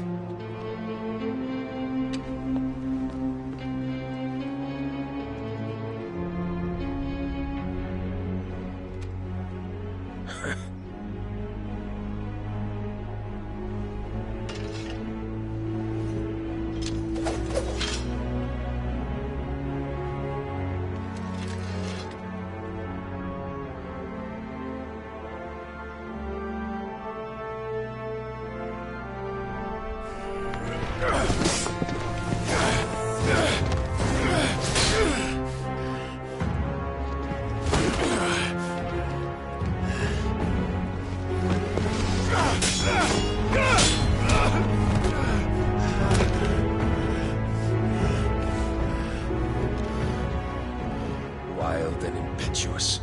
I expected more of the boy who bested my Lord Commander. Yet I see why my master covets you so. The power within you, Mythos. The potential.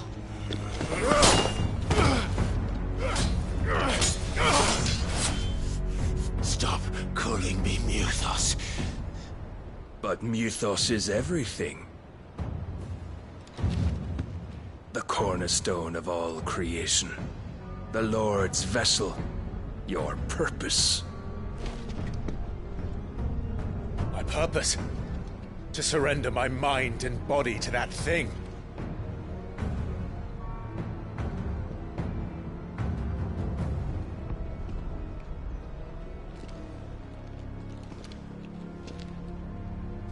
No, Your Majesty. My purpose is my own. I made a promise to my friends, to my people. And nothing is going to stand in my way. You would allow this delusion of free will to bar your path to greatness? Truly, your volition is a cancer. One that must be excised.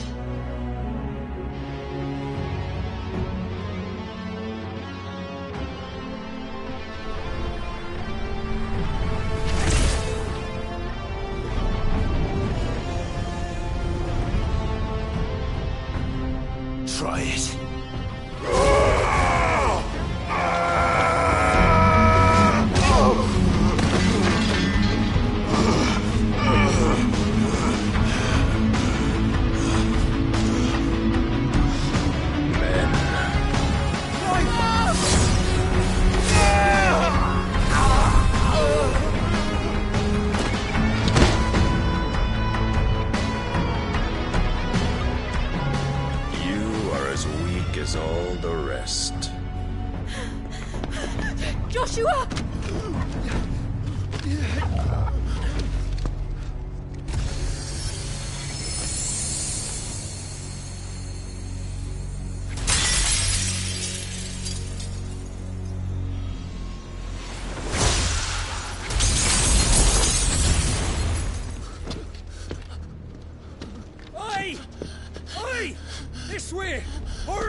beyond reckoning, and they use it as a crutch. Such a waste.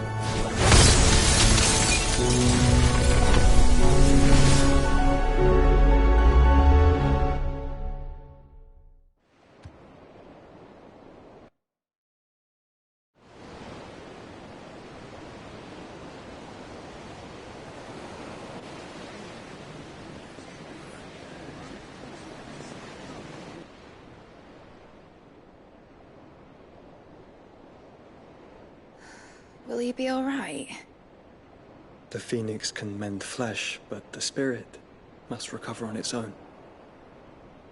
I'm afraid the rest is up to him. This place is remarkable. Outfitting it must have been no small feat.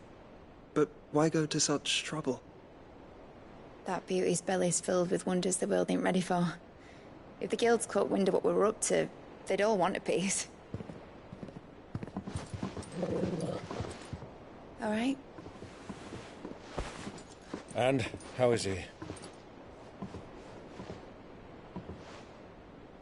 Do not blame yourself. He was barely breathing when you brought him here. We would have lost him if it were not for you. No. Barnabas may have severed nigh every sinew in my brother's body. But he made certain the wounds were not fatal. Nigh every sinew? Allow me, your lordship. Don't know what I was thinking, putting you to the trouble like that. 'Tis no trouble carrying comestibles to my ailing nephew. I know, but you've already done so much for us. Pouring your gil into the hideaway and now the ship. I don't want to take the piss. You risked your life. And for what? Some girl you hardly know. Why'd you do it? You got mad or something? I wouldn't go that far. Clive! You're awake, my boy. Oh. All I want to do is help. And the world won't save itself. It was Sid. Your father, who taught me that. Sounds like him. Don't you dare do that again. What of the Royalists? Fucked off, the lot of them, along with the galleon. With the king on board, no doubt. The Iron Hair wouldn't sail without him. Clive. Jill didn't come back. What do you mean? She kept the king busy while the others dragged you out. It's all right, Mid. Jill is fine. The ether of her icon endures. And as long as it does, we can be certain she is alive.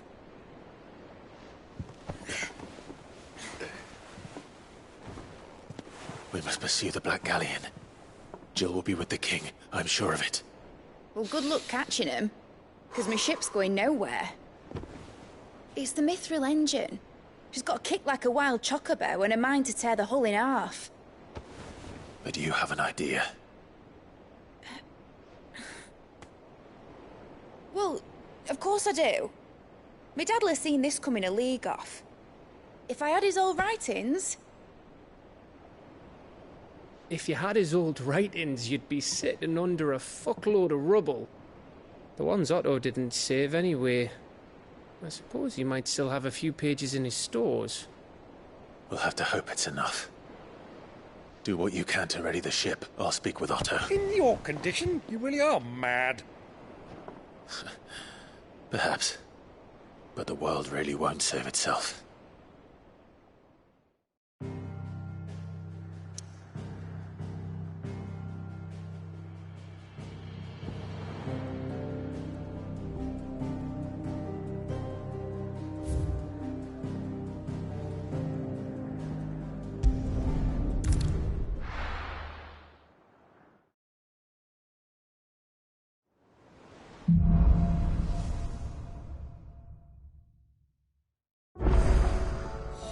boys. Gav said that Otto might know something.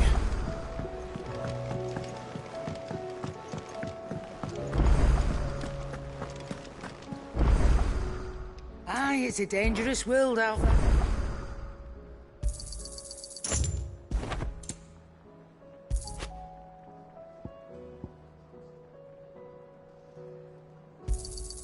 You'll not find a better price than that. It'd better all be here.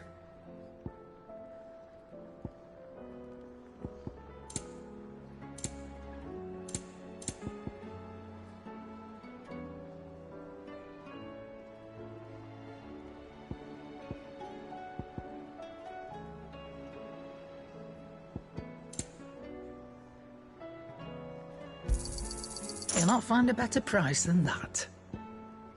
Is that all? What do I owe the honor? What do you want?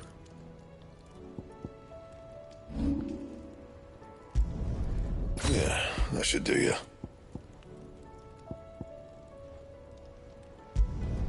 Not my best work, but it'll do. Yeah, that should do you. You can thank me later. Anything else?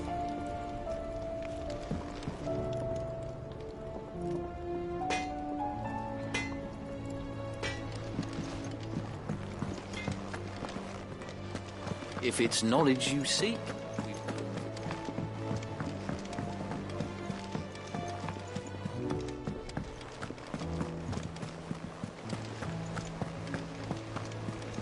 Cole said it was an army of Akashi. how are we supposed to do our duty when the hills are covered with Akashic and the valleys are... Oh, I wasn't expecting you back so soon. Come to claim your just desserts? You earned this.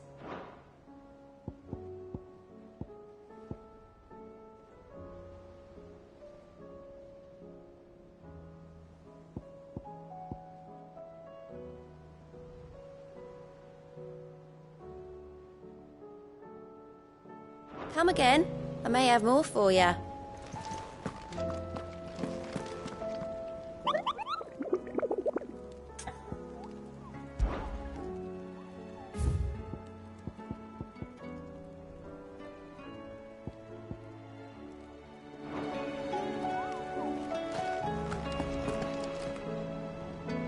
Clive? But if you're here, where the hell is everyone else? Don't tell me. They're all right. But it's a long story.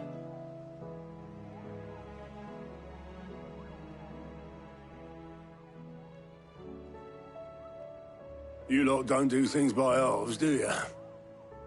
Well, at least everyone's still breathing. Now, as for these writings, I'm sorry to say, Clive, but if you had those, you'd be... Sitting under a pile of rubble, I know. But we were able to save a few bits and pieces from the ruins, most of which ended up being used to build this place. The more personal items we gave to the next of kin. In the case of Sid's things, that would have been mid. Then I'll check the workshop.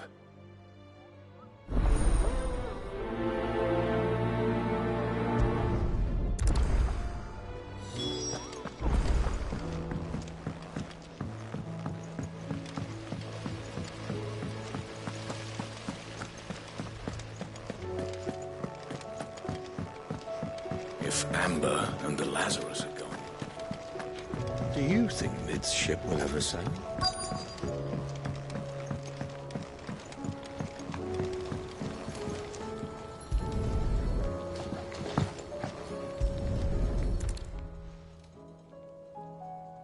What do we have here? Oh. Sid's pipes. Something tells me Mid won't be needing these.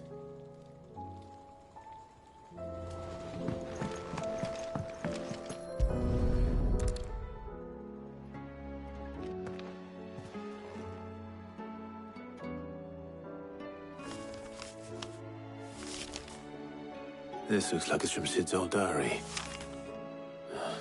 But you'll already have read it. I'd better keep looking.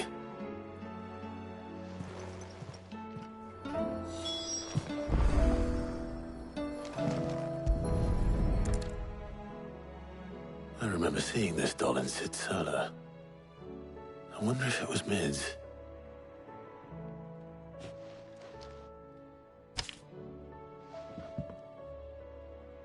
Huh. What's this tucked inside it?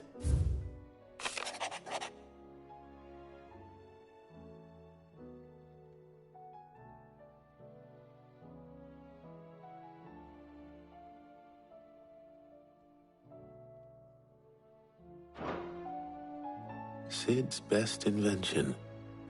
Huh. That sounds promising. So Sid hid something in Mid's first opus.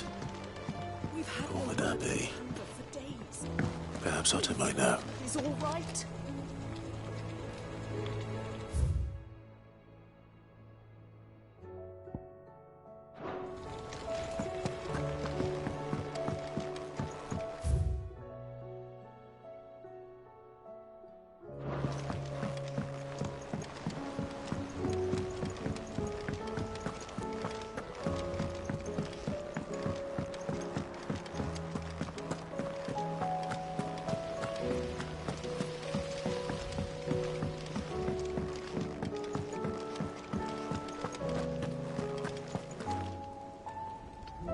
Well, did you find anything? Possibly. You wouldn't happen to know what Mid's first opus was? Opus? That girl's as tone deaf as a banshee. Unless you mean the orchestrion. She couldn't have been more than, what, 11, 12 when she cobbled that thing together? It surprised us all. Not least her dad. You should have seen how proud he was of the little scamp. What's that battered old box had to do with anything? I think Sid may have hidden something inside it. Wouldn't surprise me. Those two and their bloody treasure hunts. Half the things in the hideaway were hidden one time or another.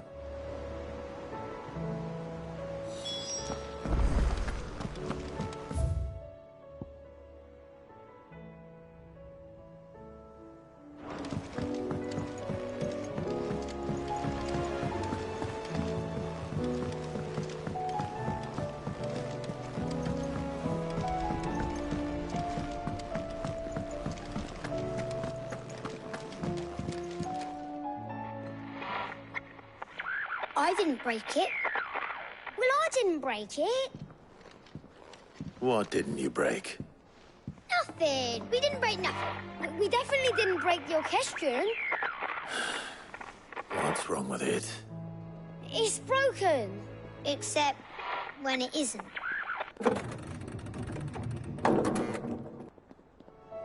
See? And you had nothing to do with this? Nope. Nothing. We just wanted to listen to all the songs at once. So we pressed all the buttons. Like this.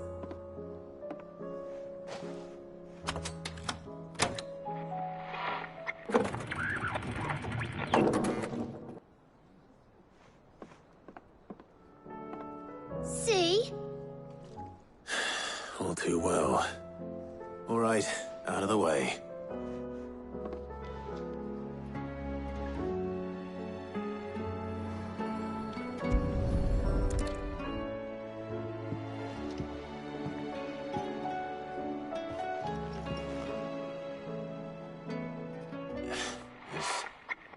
Something caught on one of the gears. Did you break it? Can you fix it? No, I mean, yeah, yes. There. How about now? You fixed it! Sid fixed it! He more than fixed it! Yeah, new music! Huh. Never heard this one before. They started playing when I removed this. Whatever it is.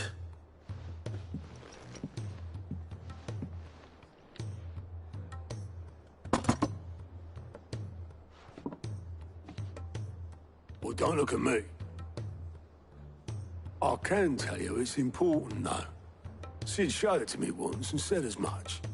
Said it was the stuff dreams were made of. Let's just hope it's the stuff ships are made of as well. Indeed. Let's see if we can make some dreams come true.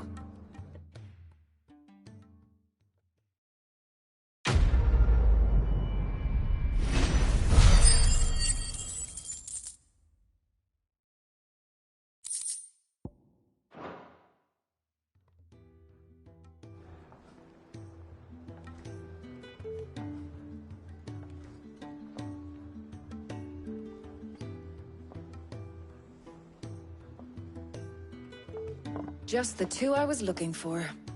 Aye. Who's a patient? Actually, yes. The Crown Prince just left. Dion left? Unless you've another word for stood up and walked off. Yes, left. He did have the decency to leave a message with Obelisk before commandeering one of his dinghies. Should we go after him? No. We're not the Prince's keepers. He's free to do as he sees fit. I'd rather he did so in bed. His wounds are nowhere near healed. Much like yours, I suspect. Otto told me what happened in Canver. What is it with this realm's princes and their aversion to rest? Ask me when I get back. Though I may be sometime. Then at least try to stay safe. And if that fails, try to stay alive, eh?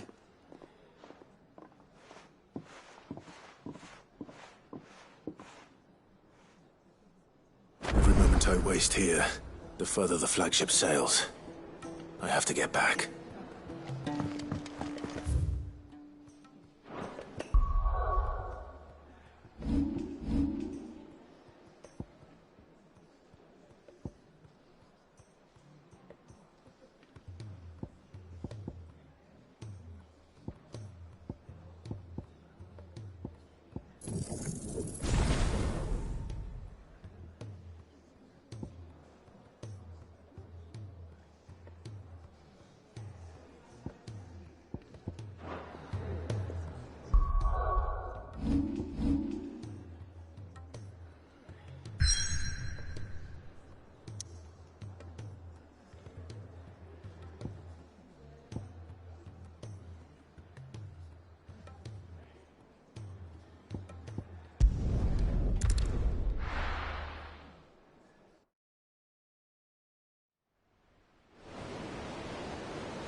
I were right, Clive.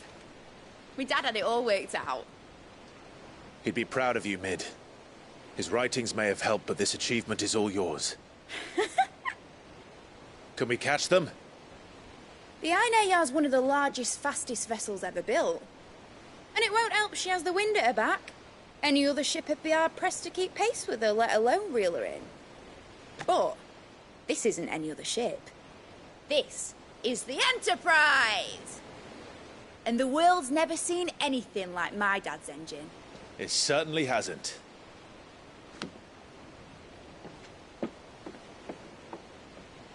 Clive, what do you know of Barnabas Tharm? Only what the bards sing. That he sailed to Ash from southern lands. That it was his mastery of the blade which won him the throne. And that his sword, Odin's sword, can sever the very threads of creation. But don't lose any sleep over a last tilt. We'll do what we must to survive. What we must. The light! I thought this cove was meant to be hidden.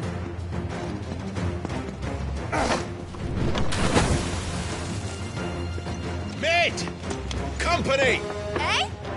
We'll hold them off until the ship is ready. But hurry! Bollocks! All hands! Man your stations!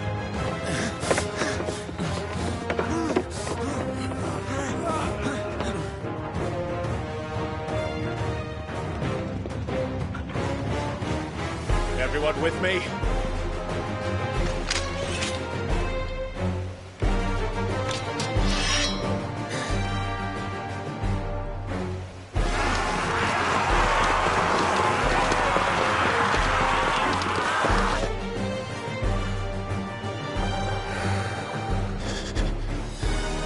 Here they come!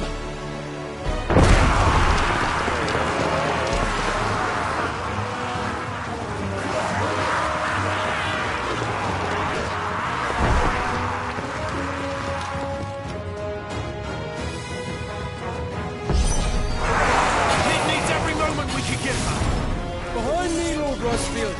I'll take care of these fuckers. Behind you? I'll have you know, earth-breaking here once struck fear into the heart of every man in the Twins.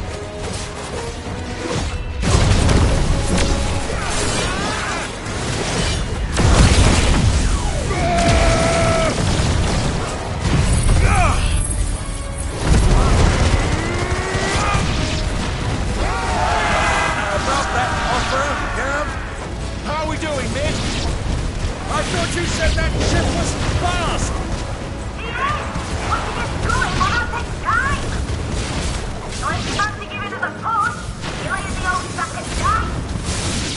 Old? I haven't felt this alive in 20 summers! Come on, then! Don't let the conflict occur. Without the pay, and I'll stand if I'm going first.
That was easy enough.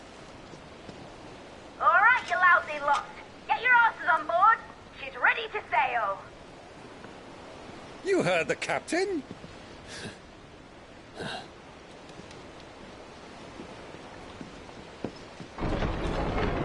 Clive?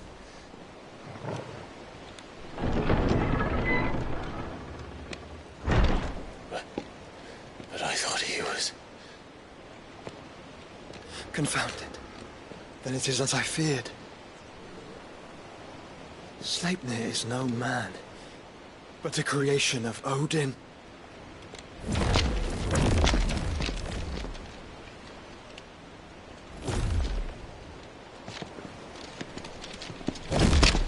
Phoenix's fiery fundament. Have you no normal enemies?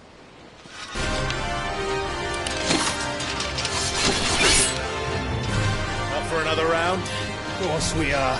Right, Lord Rosfield? My boy, there was a time people called me the Executioner. Or was it my eyes? No matter, heads will roll, all the same. Mate! New plan! You leave! We follow! Follow? Swimming, are you? Oh, bugger me! Weigh anchor! Engine's dead slow ahead!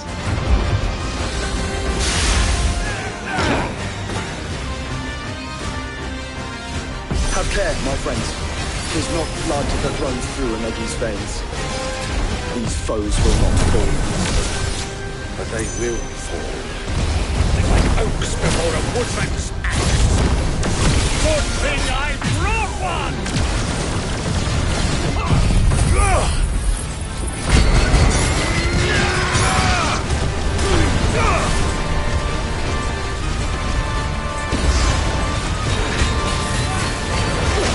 How long are we meant to keep this up?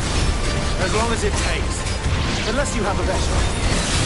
Well, I've already killed at least 5 of the bastards. Fuck it. Let's do the lot.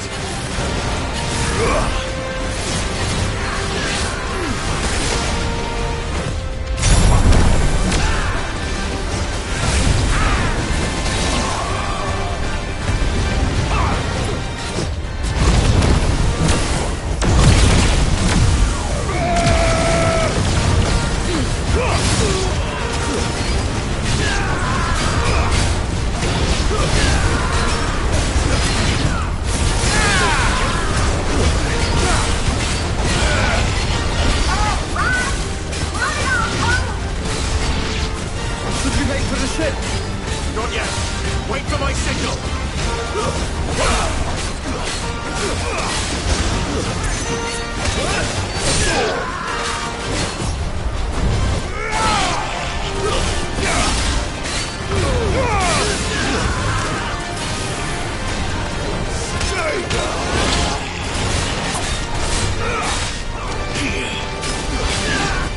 In your own time, Clive!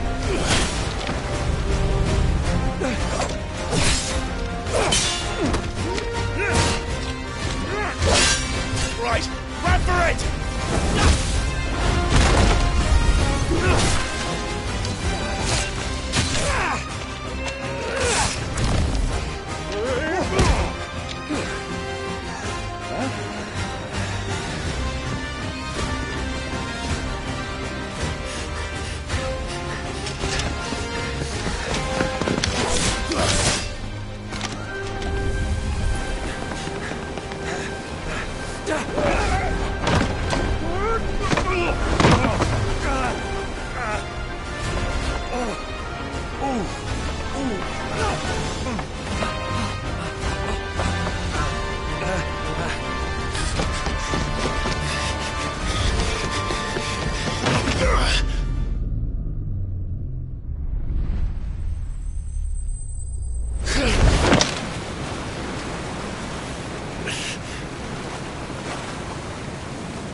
Now, mate! Alright, engine full ahead! And hold on tight!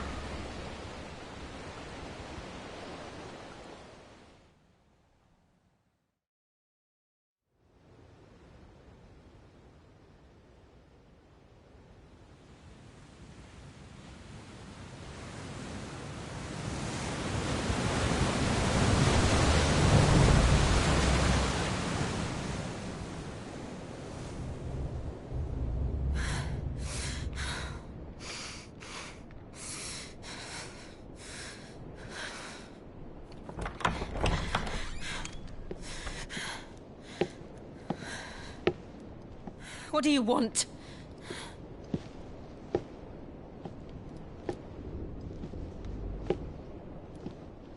That's quite a mess you've made.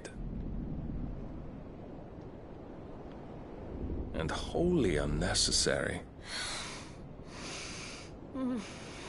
You are my offering to Mythos. I would not see you damaged.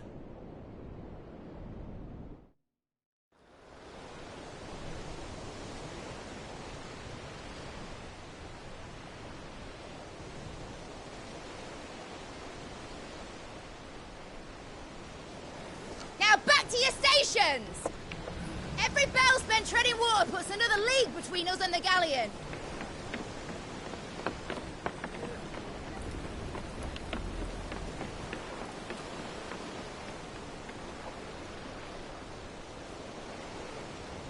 I don't suppose Mid has a spare engine?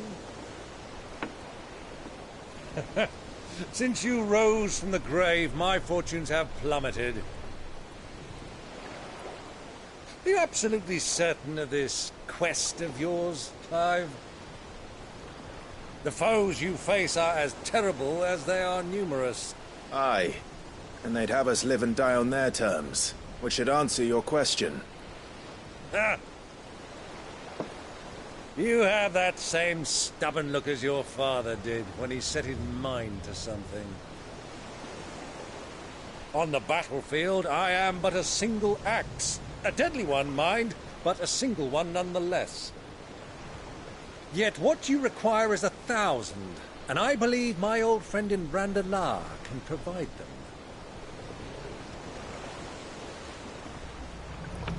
Take care, Clive. I have many more tales of your father's exploits to share. And I cannot very well do that if you're dead. Again. Good luck, Uncle. And may fair winds attend you. As for you, Joshua, take care. I shall do my best, Uncle. Farewell, my nephews. When next you see me, it shall be with an army at my back.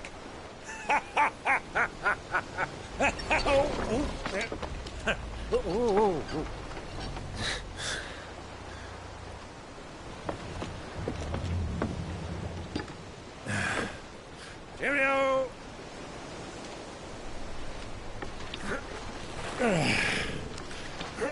Oh, yeah. Do keep up, my boy.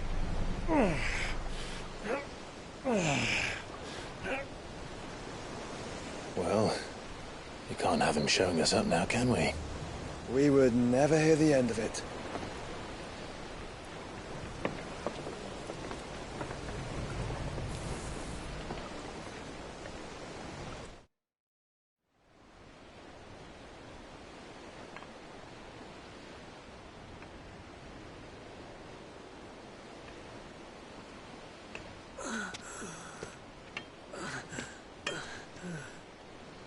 Grieger, have mercy.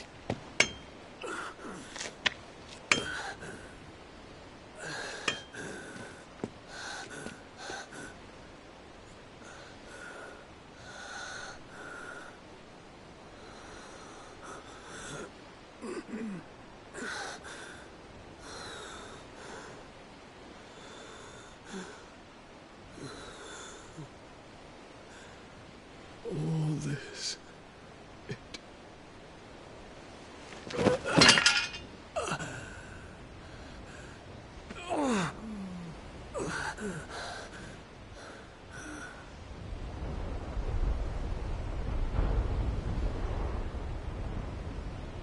What have I done?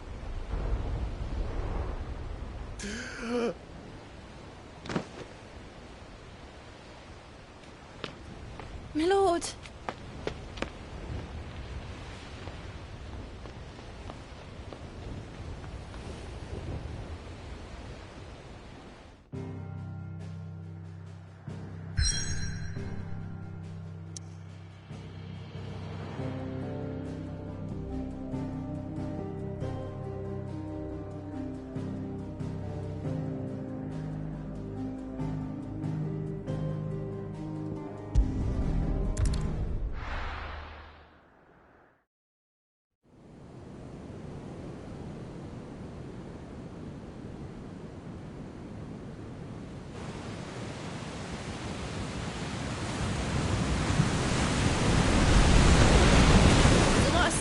between here and Waloed. But any ship heading north has to round Zemeckis and put through the Narrow. Maintain our current bearing north-northeast, and we'll catch the Black Galleon before she vanishes again. What's to prevent her from circling around Ash from the south? With these winds in those waters, it'd taken forever and a fortnight to reach Stonehere. Mid knows what she's talking about, Clive. Better than any of us lot, anyway. I say we do as she tells. Sails on the horizon. She's ours.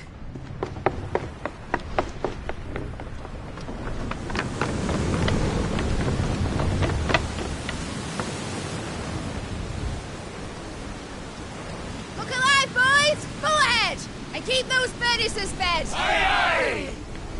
Do you feel that? Jill.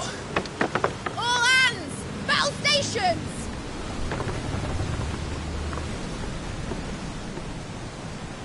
Let's see what this girl can do.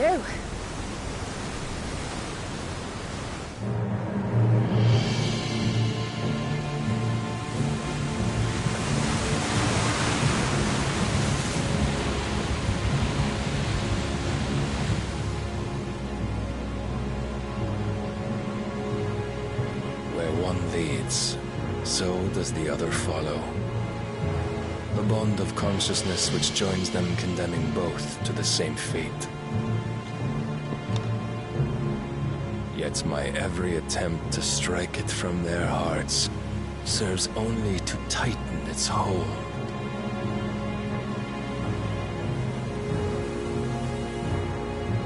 Fascinating.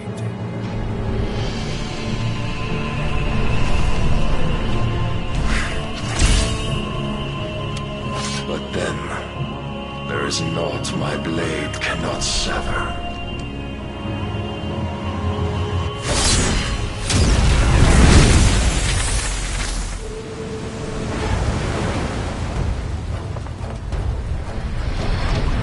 Great Grigos gas!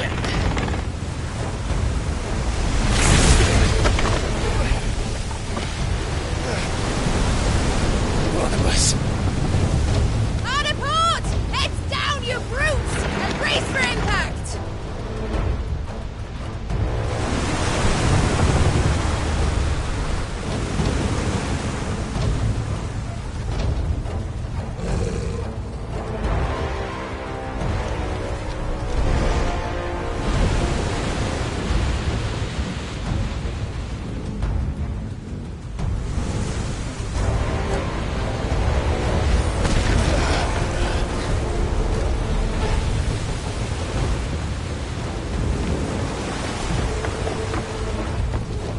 It's now or never. I'll find her.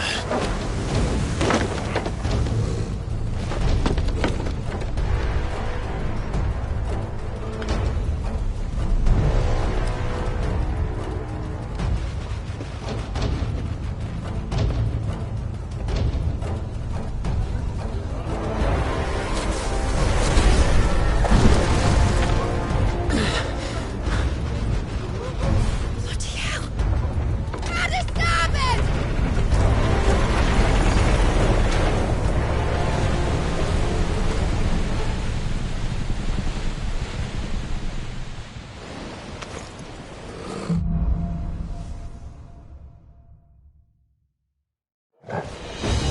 Where did you hide her, Barnabas?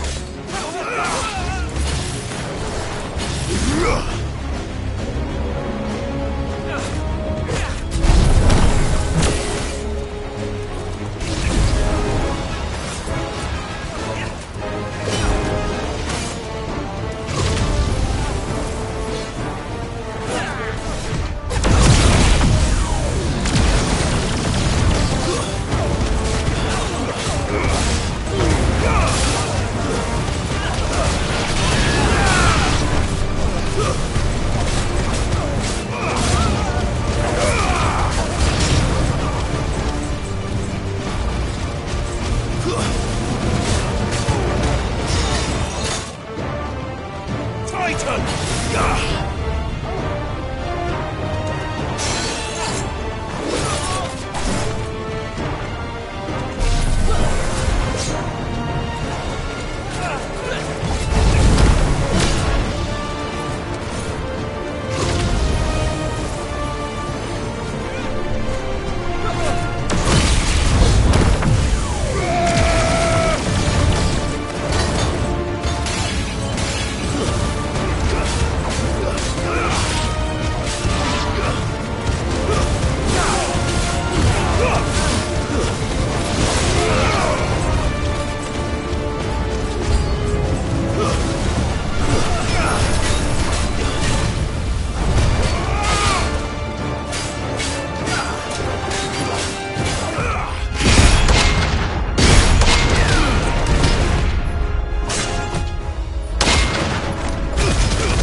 Hold on.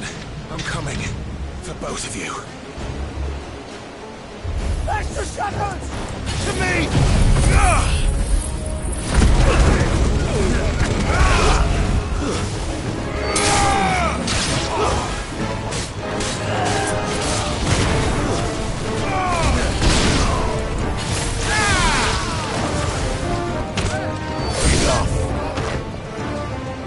Who will steer the ship?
She must be here somewhere.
Jill!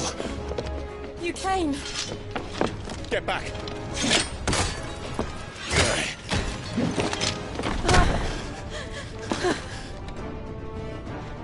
Clive, how did you... I'll explain later. Hands.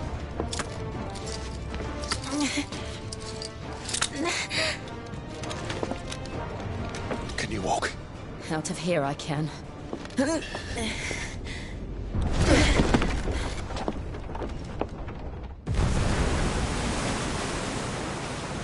Stand still! Phoenix. Are you not the the dominant of fire. I see naught before me but a guttering flame.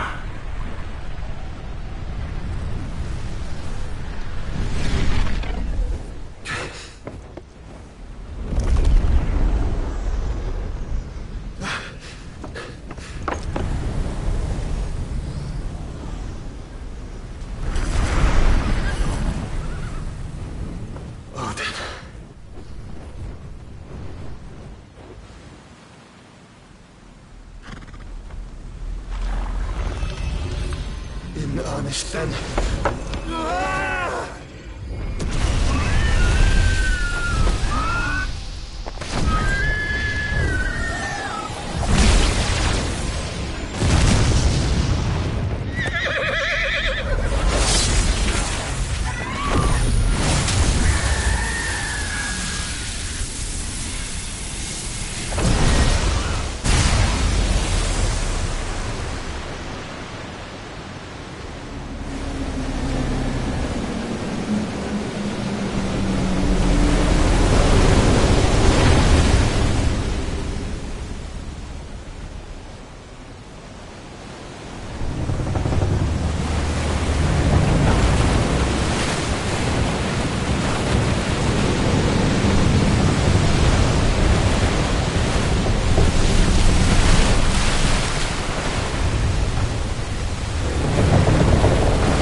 Can you go on?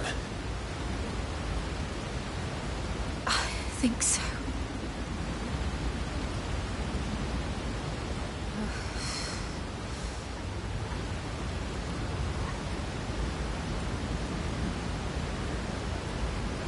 But to where?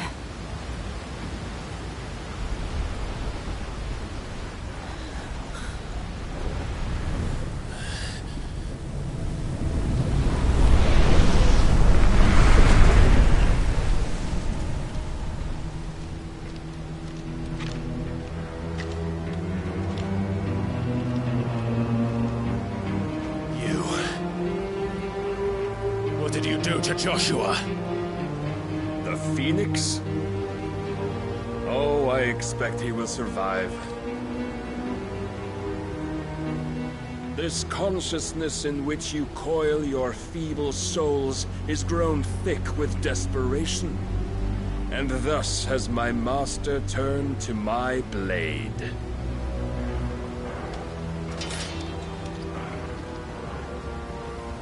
The world will soon be painted in black.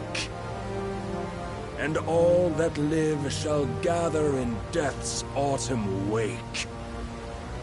Not if we remove the cause of this misery. Not if we destroy the last of the Mother Crystals and restore balance to the world. Come. Do you truly think it's so simple?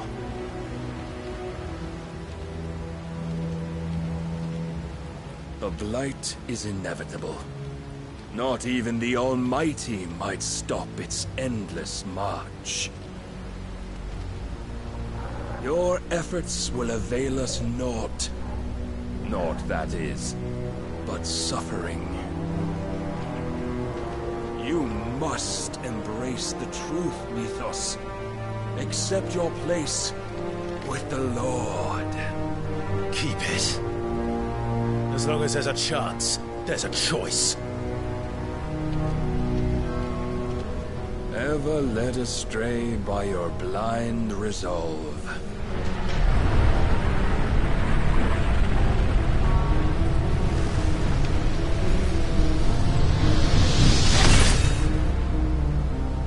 Now, it is time you learn the inevitability of your divine fate. However much it may hurt. Get as far away as you can. Clive, no! Trust me, Jill.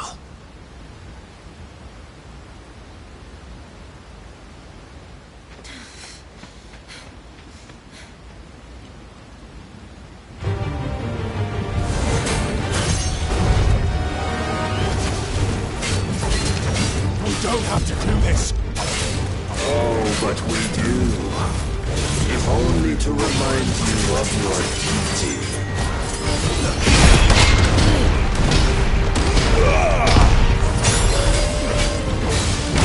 Rise, Ffxvi. In the short time since our last meeting, you have grown much.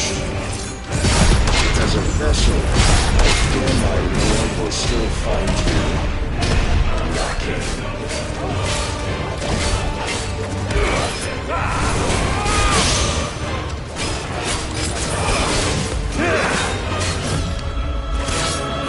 All this fire and fury, and for what?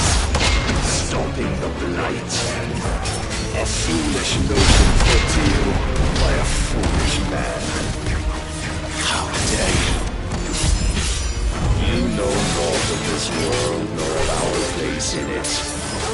If our fates were so easily written, we would all be gods.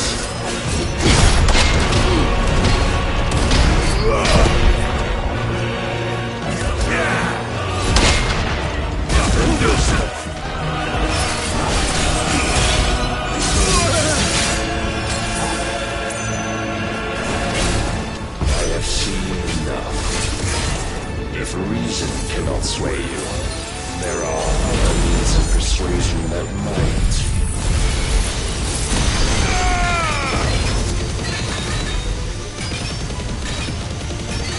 Cast off the trust.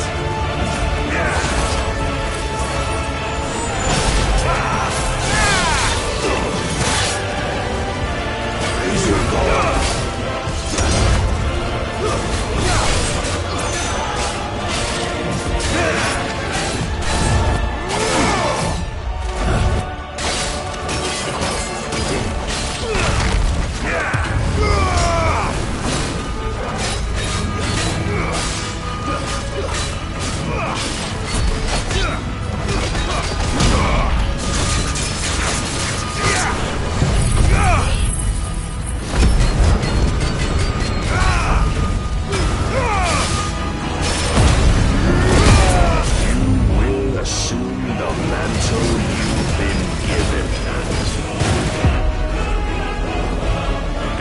Is the light of hope severed?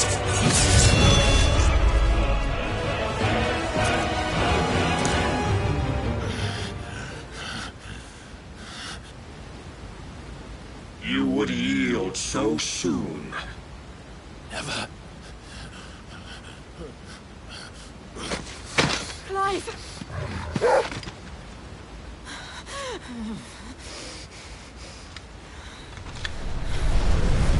Not see. Your iron will weighs you down, dragging you ever further from your purpose. And what is my purpose? Mythos. Who are we? What are the dominants? The breath of the Creator still warm on our lips. We carry his light that we might guide the masses in his name. We are but mighty acts of God. We are more than that. You would be nothing without what he has granted you. The power we wield is his, and yet every time we draw upon it, it wears away at our very being. It breaks us. It unmakes us, that its immaculate aspect might reveal itself. The icon. It is too much for even his chosen few. Apart from you, Mythos. You wield the might of many, yet your body does not answer for its avarice. What are you saying? What I am saying is that we dominants are a means to an end. We were created for you, that you might drink deep of our strength and thereby fulfill your divine purpose. Which is? To feed. As you would know, could you only look beyond the walls of your prison of self-regard. As long as you choose to ignore this, you shall never penetrate my defenses. Still, you may take solace in the fact that you are not alone in your plight. The chains of volition shackle all of mankind, but there is yet cause to rejoice. For the Lord, in his mercy, has taken pity on his flawed creations, and shall see them restored to their proper forms. And what exactly would that be? Why, loyal servants.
To God. No. Manners, Lord Rosfield? They are men, like you and me. Albeit one's unburdened by the wills that drive our kind to madness. They are pure. They are divine. You mean to turn everyone Akashic? Not turn, Mythos. Turn back. For too long has mankind been led astray by their clamorous wills. It is time they return to a world of quiet equality, where they might once more know salvation. Salvation! And abandon everything we hold dear! We don't need your salvation. We'll save ourselves, and we'll do it on our own terms. Not yours. And not your gods!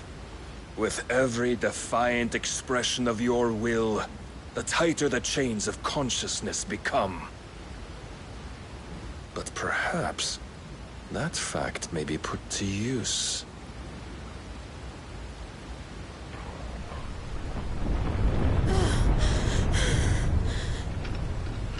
Clive! The faster it binds you to the remaining dominance, the stronger your hunger will become. Until it leads you back to the only answer there ever was.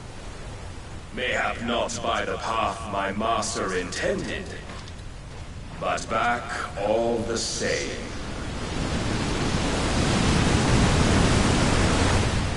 Ash is not far. I could freeze a path. You're in no fit state. Probably not, but I can try.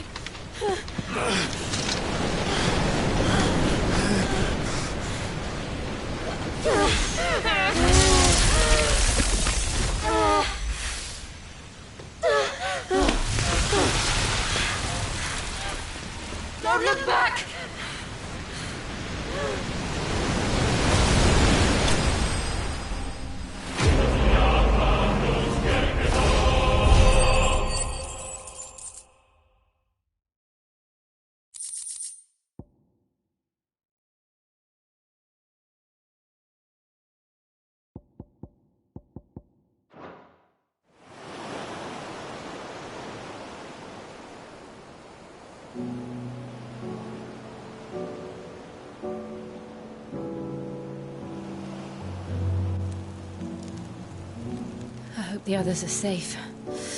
The Enterprise was clear of the gap when we fell. They made it, Jill. And they will have seen the ice where it led. We need only wait till dawn.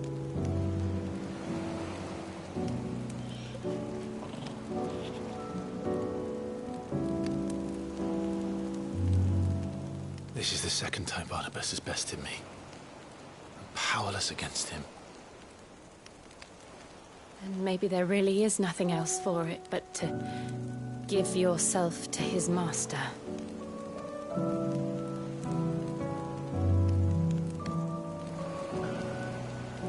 Only you won't do that. The Clive I know would never do that. So you believe? But do you really know me? If what Barnabas said was true, then I'm more monster than man. And each time I summon the flames from within, I burn away the things that make me who I am. Do you, though? Think of what you've used that power for. Of all the people you've saved. It doesn't matter how or by whom it was granted, only how you choose to use it. And you've chosen to use it for good, haven't you? I've also used it to kill. What if that's my purpose? What if it's all I'm good for?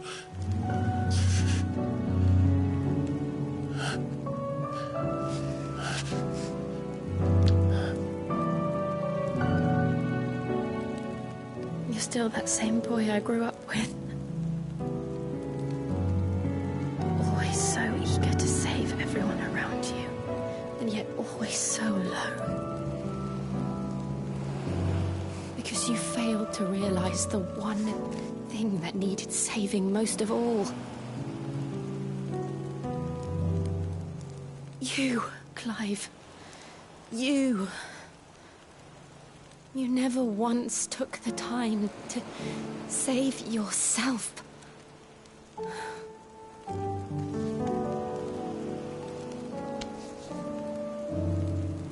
Myself.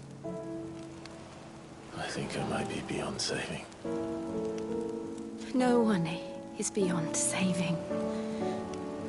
Provided they want to be saved. You fight to survive. And you survive so that you may protect those you love. It's what you do. What you've always done.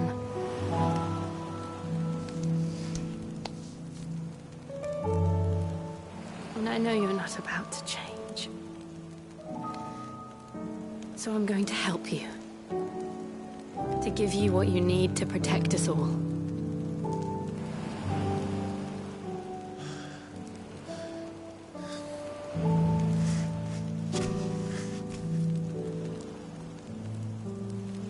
Jill. Are you sure? If this is what you want, then...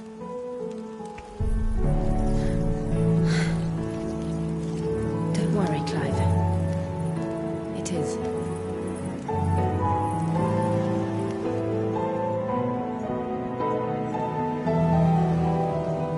This burden, I'll give you the strength to bear it alone.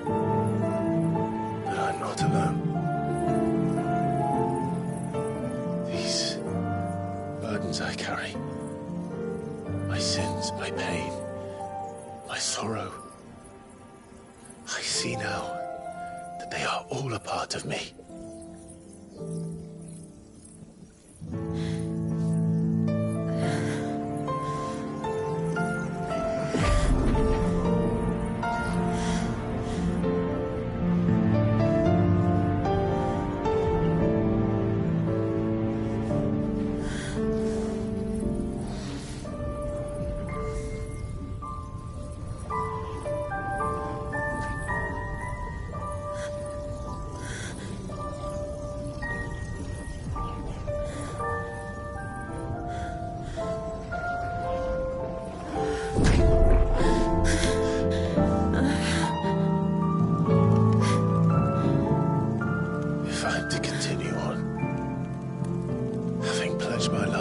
those I love. And I will gladly bear your burdens too, until my last breath. Clive.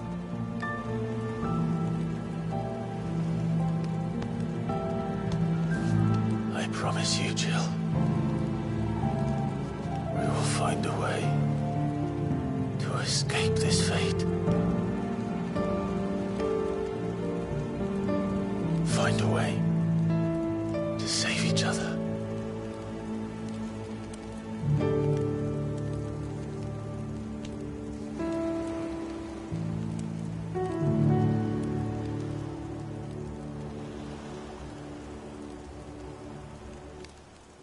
That we might one day look upon the moon again, together.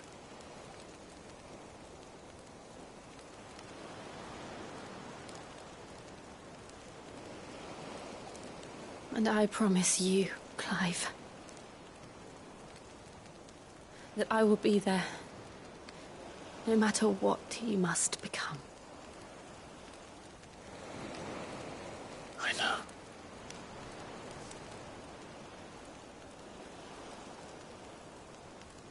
I never thought a smile could bring me so much joy.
What of Barnabas? Do we pursue him? No. Our paths will cross again soon enough. Whether we like it or not. Besides, there is something we must do first.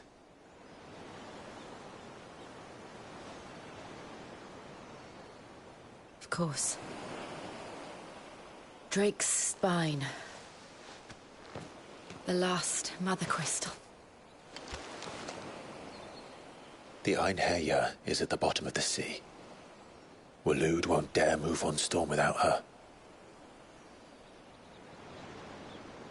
But they know we're coming now. We'll need a plan. And a damn good one at that. Then let's go home and find one. Ash will have to wait.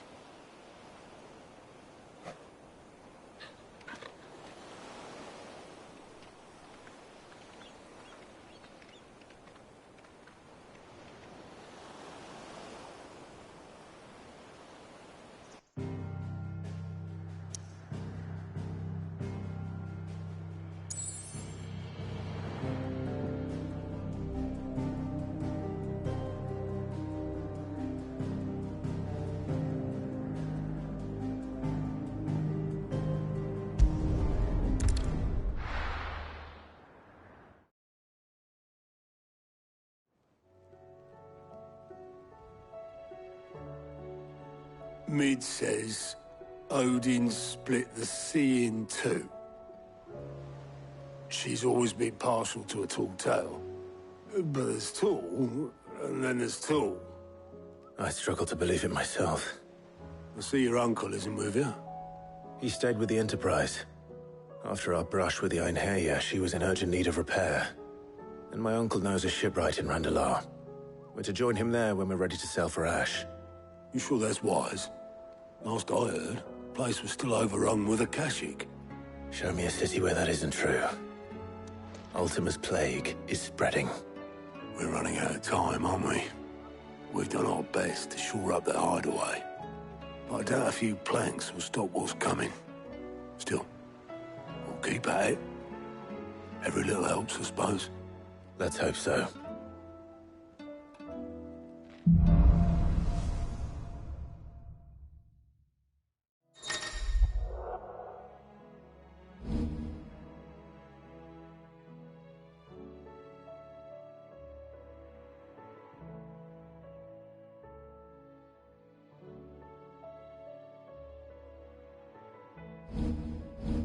I should visit Joshua, assuming Talia will allow it.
are you feeling, Joshua? Better than I was. But not nearly as well as you should be.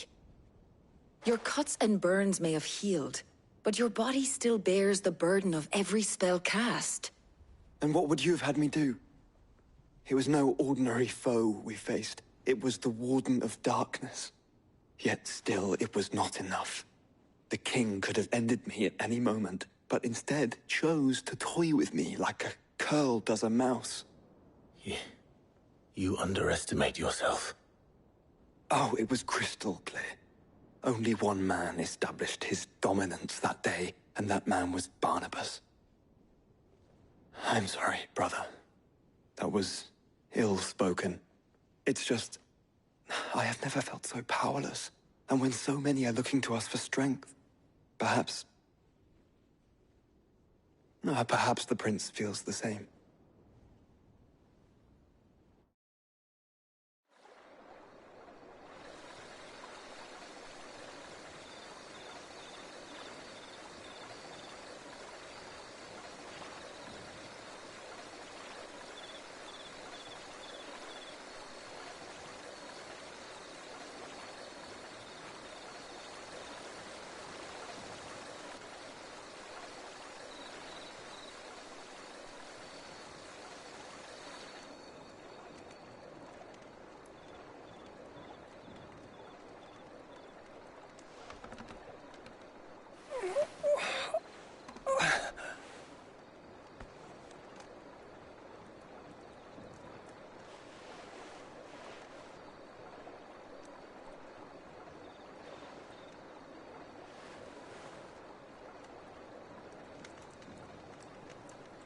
What is this place?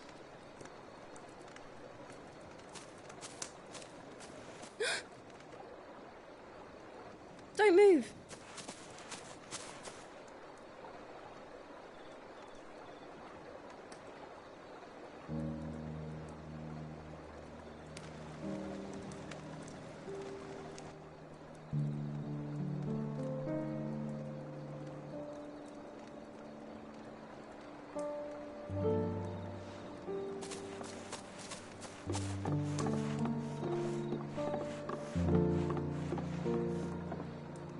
Here, it's fresh from the well.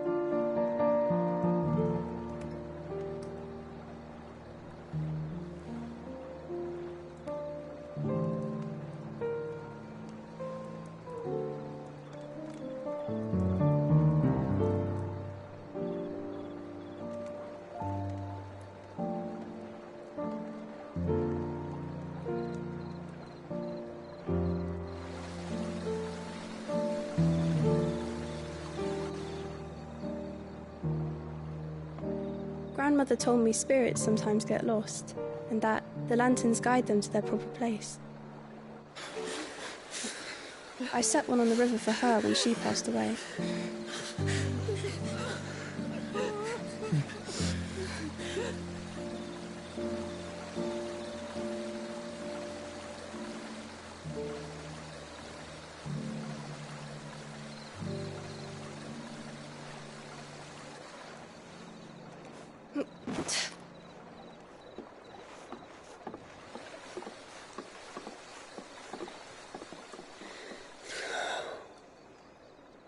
The fiend works from the shadows.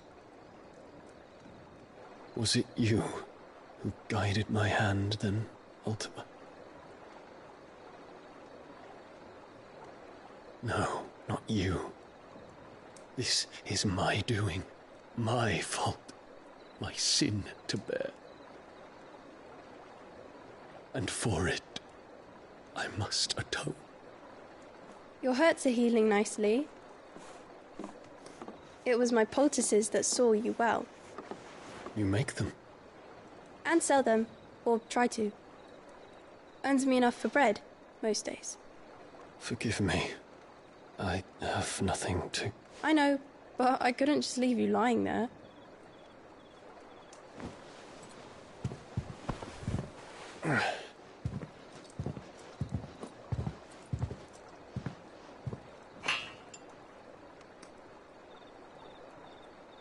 You're going then?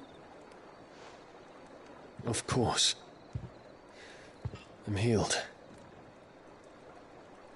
Thanks to you and your poultices. Will you promise to come back and visit?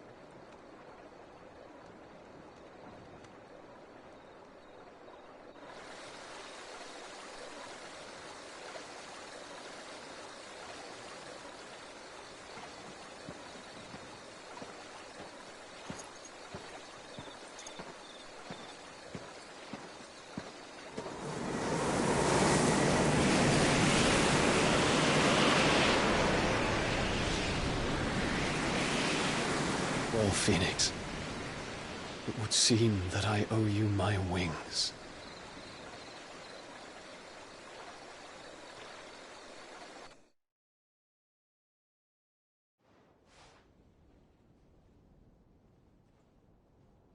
Perhaps he can find an answer. You will be returning to Waloed soon, I gather. I see no reason to wait. Then neither do I. I can think of a few, but I doubt they'll stop you. You will take your medicine.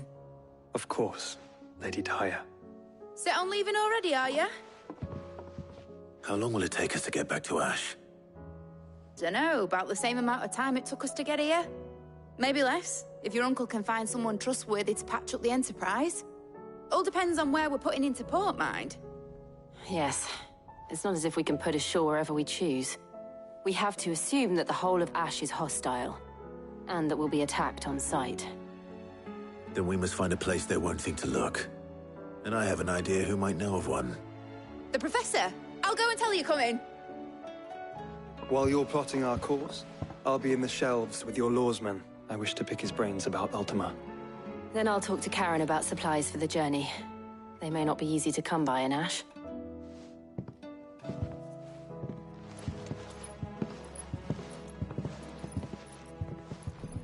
Your brother's body won't take much more of this recklessness.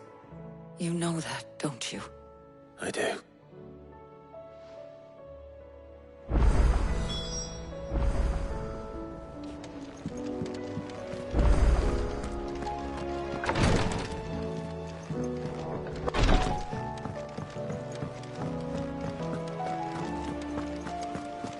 I still say it were a compliment.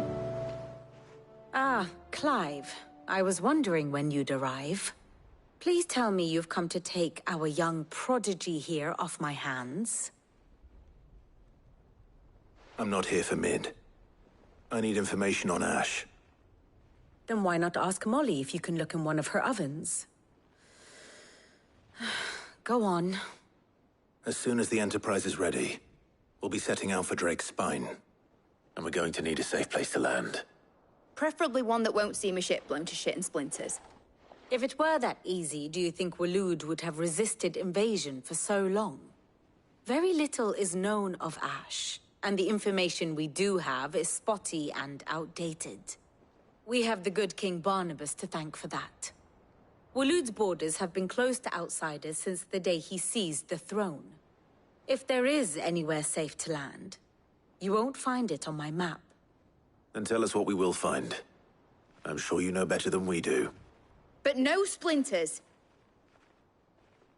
All right, if it will get you out of my hair. But interrupt me, and it's over. Understood?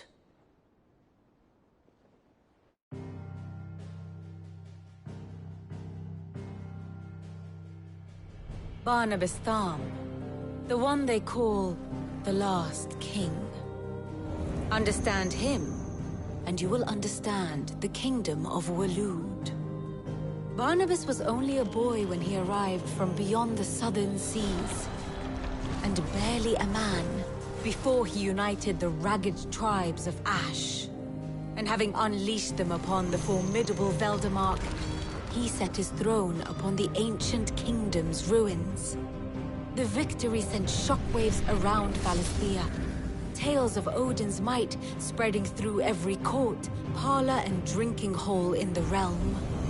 Note that this was in the year 843, and that the king still sits upon his throne some 40 years later, quite untouched by time. Waloed's recent inaction left many wondering if Odin had lost his appetite for war. And yet here we are. The Einherjar was committed to the fray, a bold declaration of intent. Orcs swarm around Drake's Fang, and throngs of Akashic haunt Canva's streets. Though how precisely the havoc they wreak serves Waloed remains unclear. Regardless, if the order to attack truly came from King Barnabas, then one thing is certain. Waloed has achieved the impossible, and made bedfellows of beastmen and the ether-addled alike.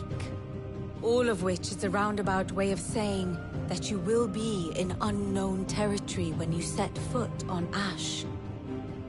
Much of the continent has already been lost to the Blight, and what few ports remain will be fiercely guarded. And that is to say naught of its natural defenses. Offshore currents will cast an ill-equipped ship out to sea one moment, and dash it against the rocks the next. But then the Enterprise is anything but ill-equipped. And Mid has made land there before. Now, if only there were someone with an intimate knowledge of the Shadow Coast, and where a daring gentleman might put ashore.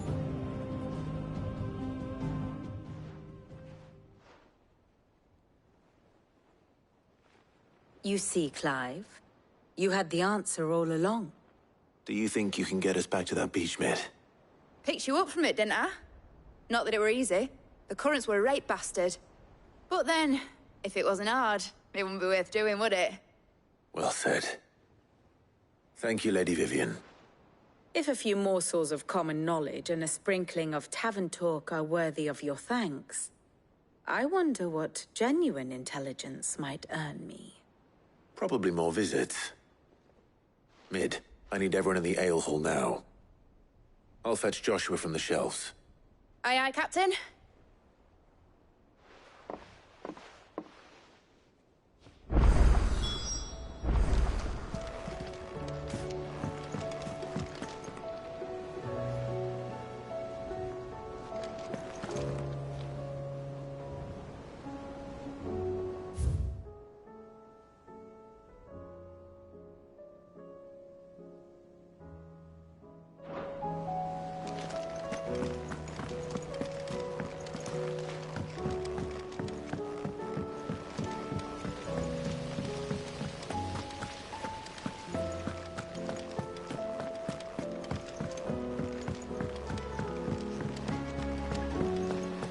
What do you reckon we should do? I say we should just...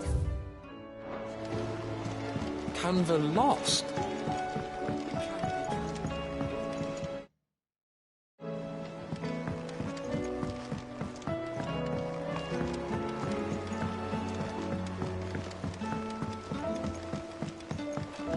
Have you tried Molly's lemon tarts? Lady Karen's...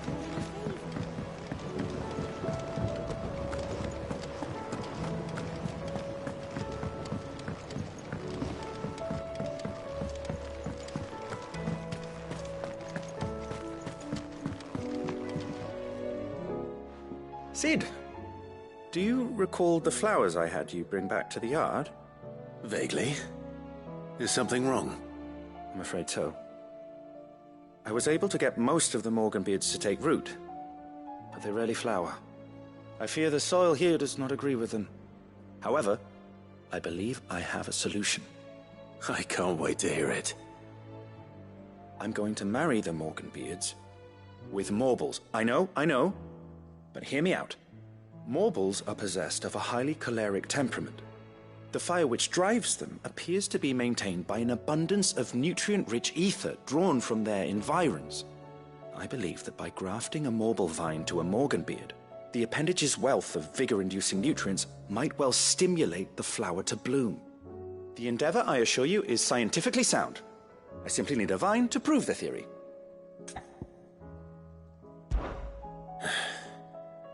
And all you need is a single vine from an ordinary Morble. That is correct. A single vine. As for the Morble, I fear ordinary may not suffice. But, as luck would have it, a most extraordinary specimen is rumored to haunt the swamps of Rosaria. Why, a notice concerning this very creature was only recently posted on the hunt board. How timely. Well, I shan't keep you any longer. I know you have much to do, as do I. Now, where did I put my watering can?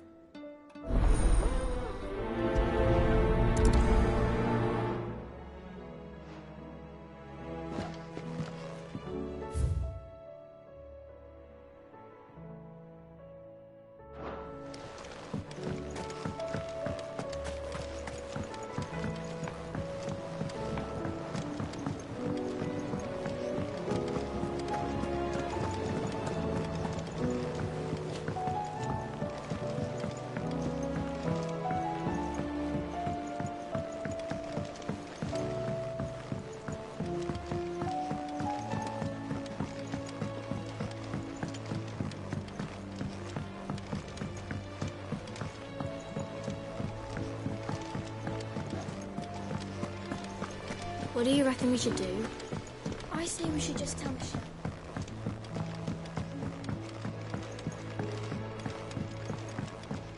How was she? With Canva in the hands of Akashic. Ah, Sid. Just the man I was hoping to see. Did you have a mo? Don't tell me. You need more bomb ash.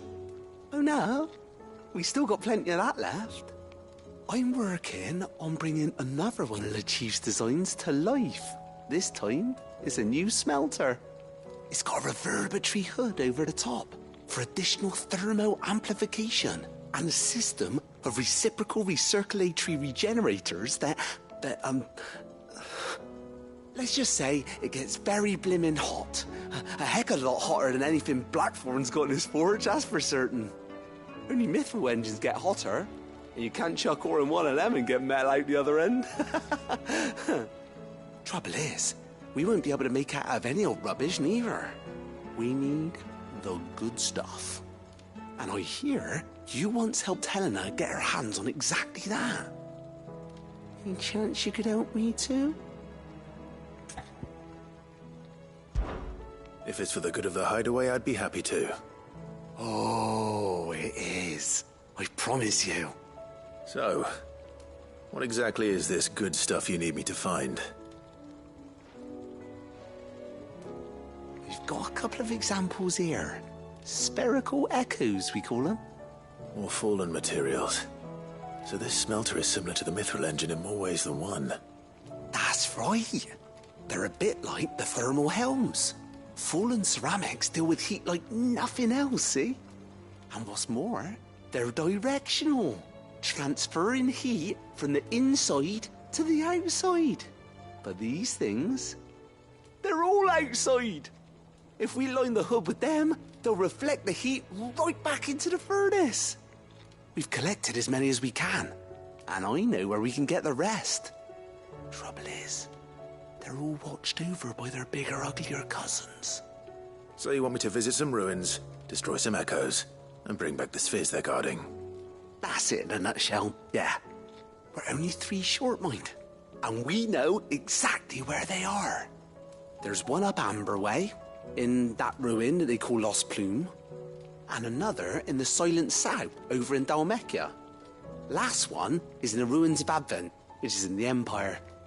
All right then. Wish me luck. Will do. I'll be keeping all my fingers and toes crossed.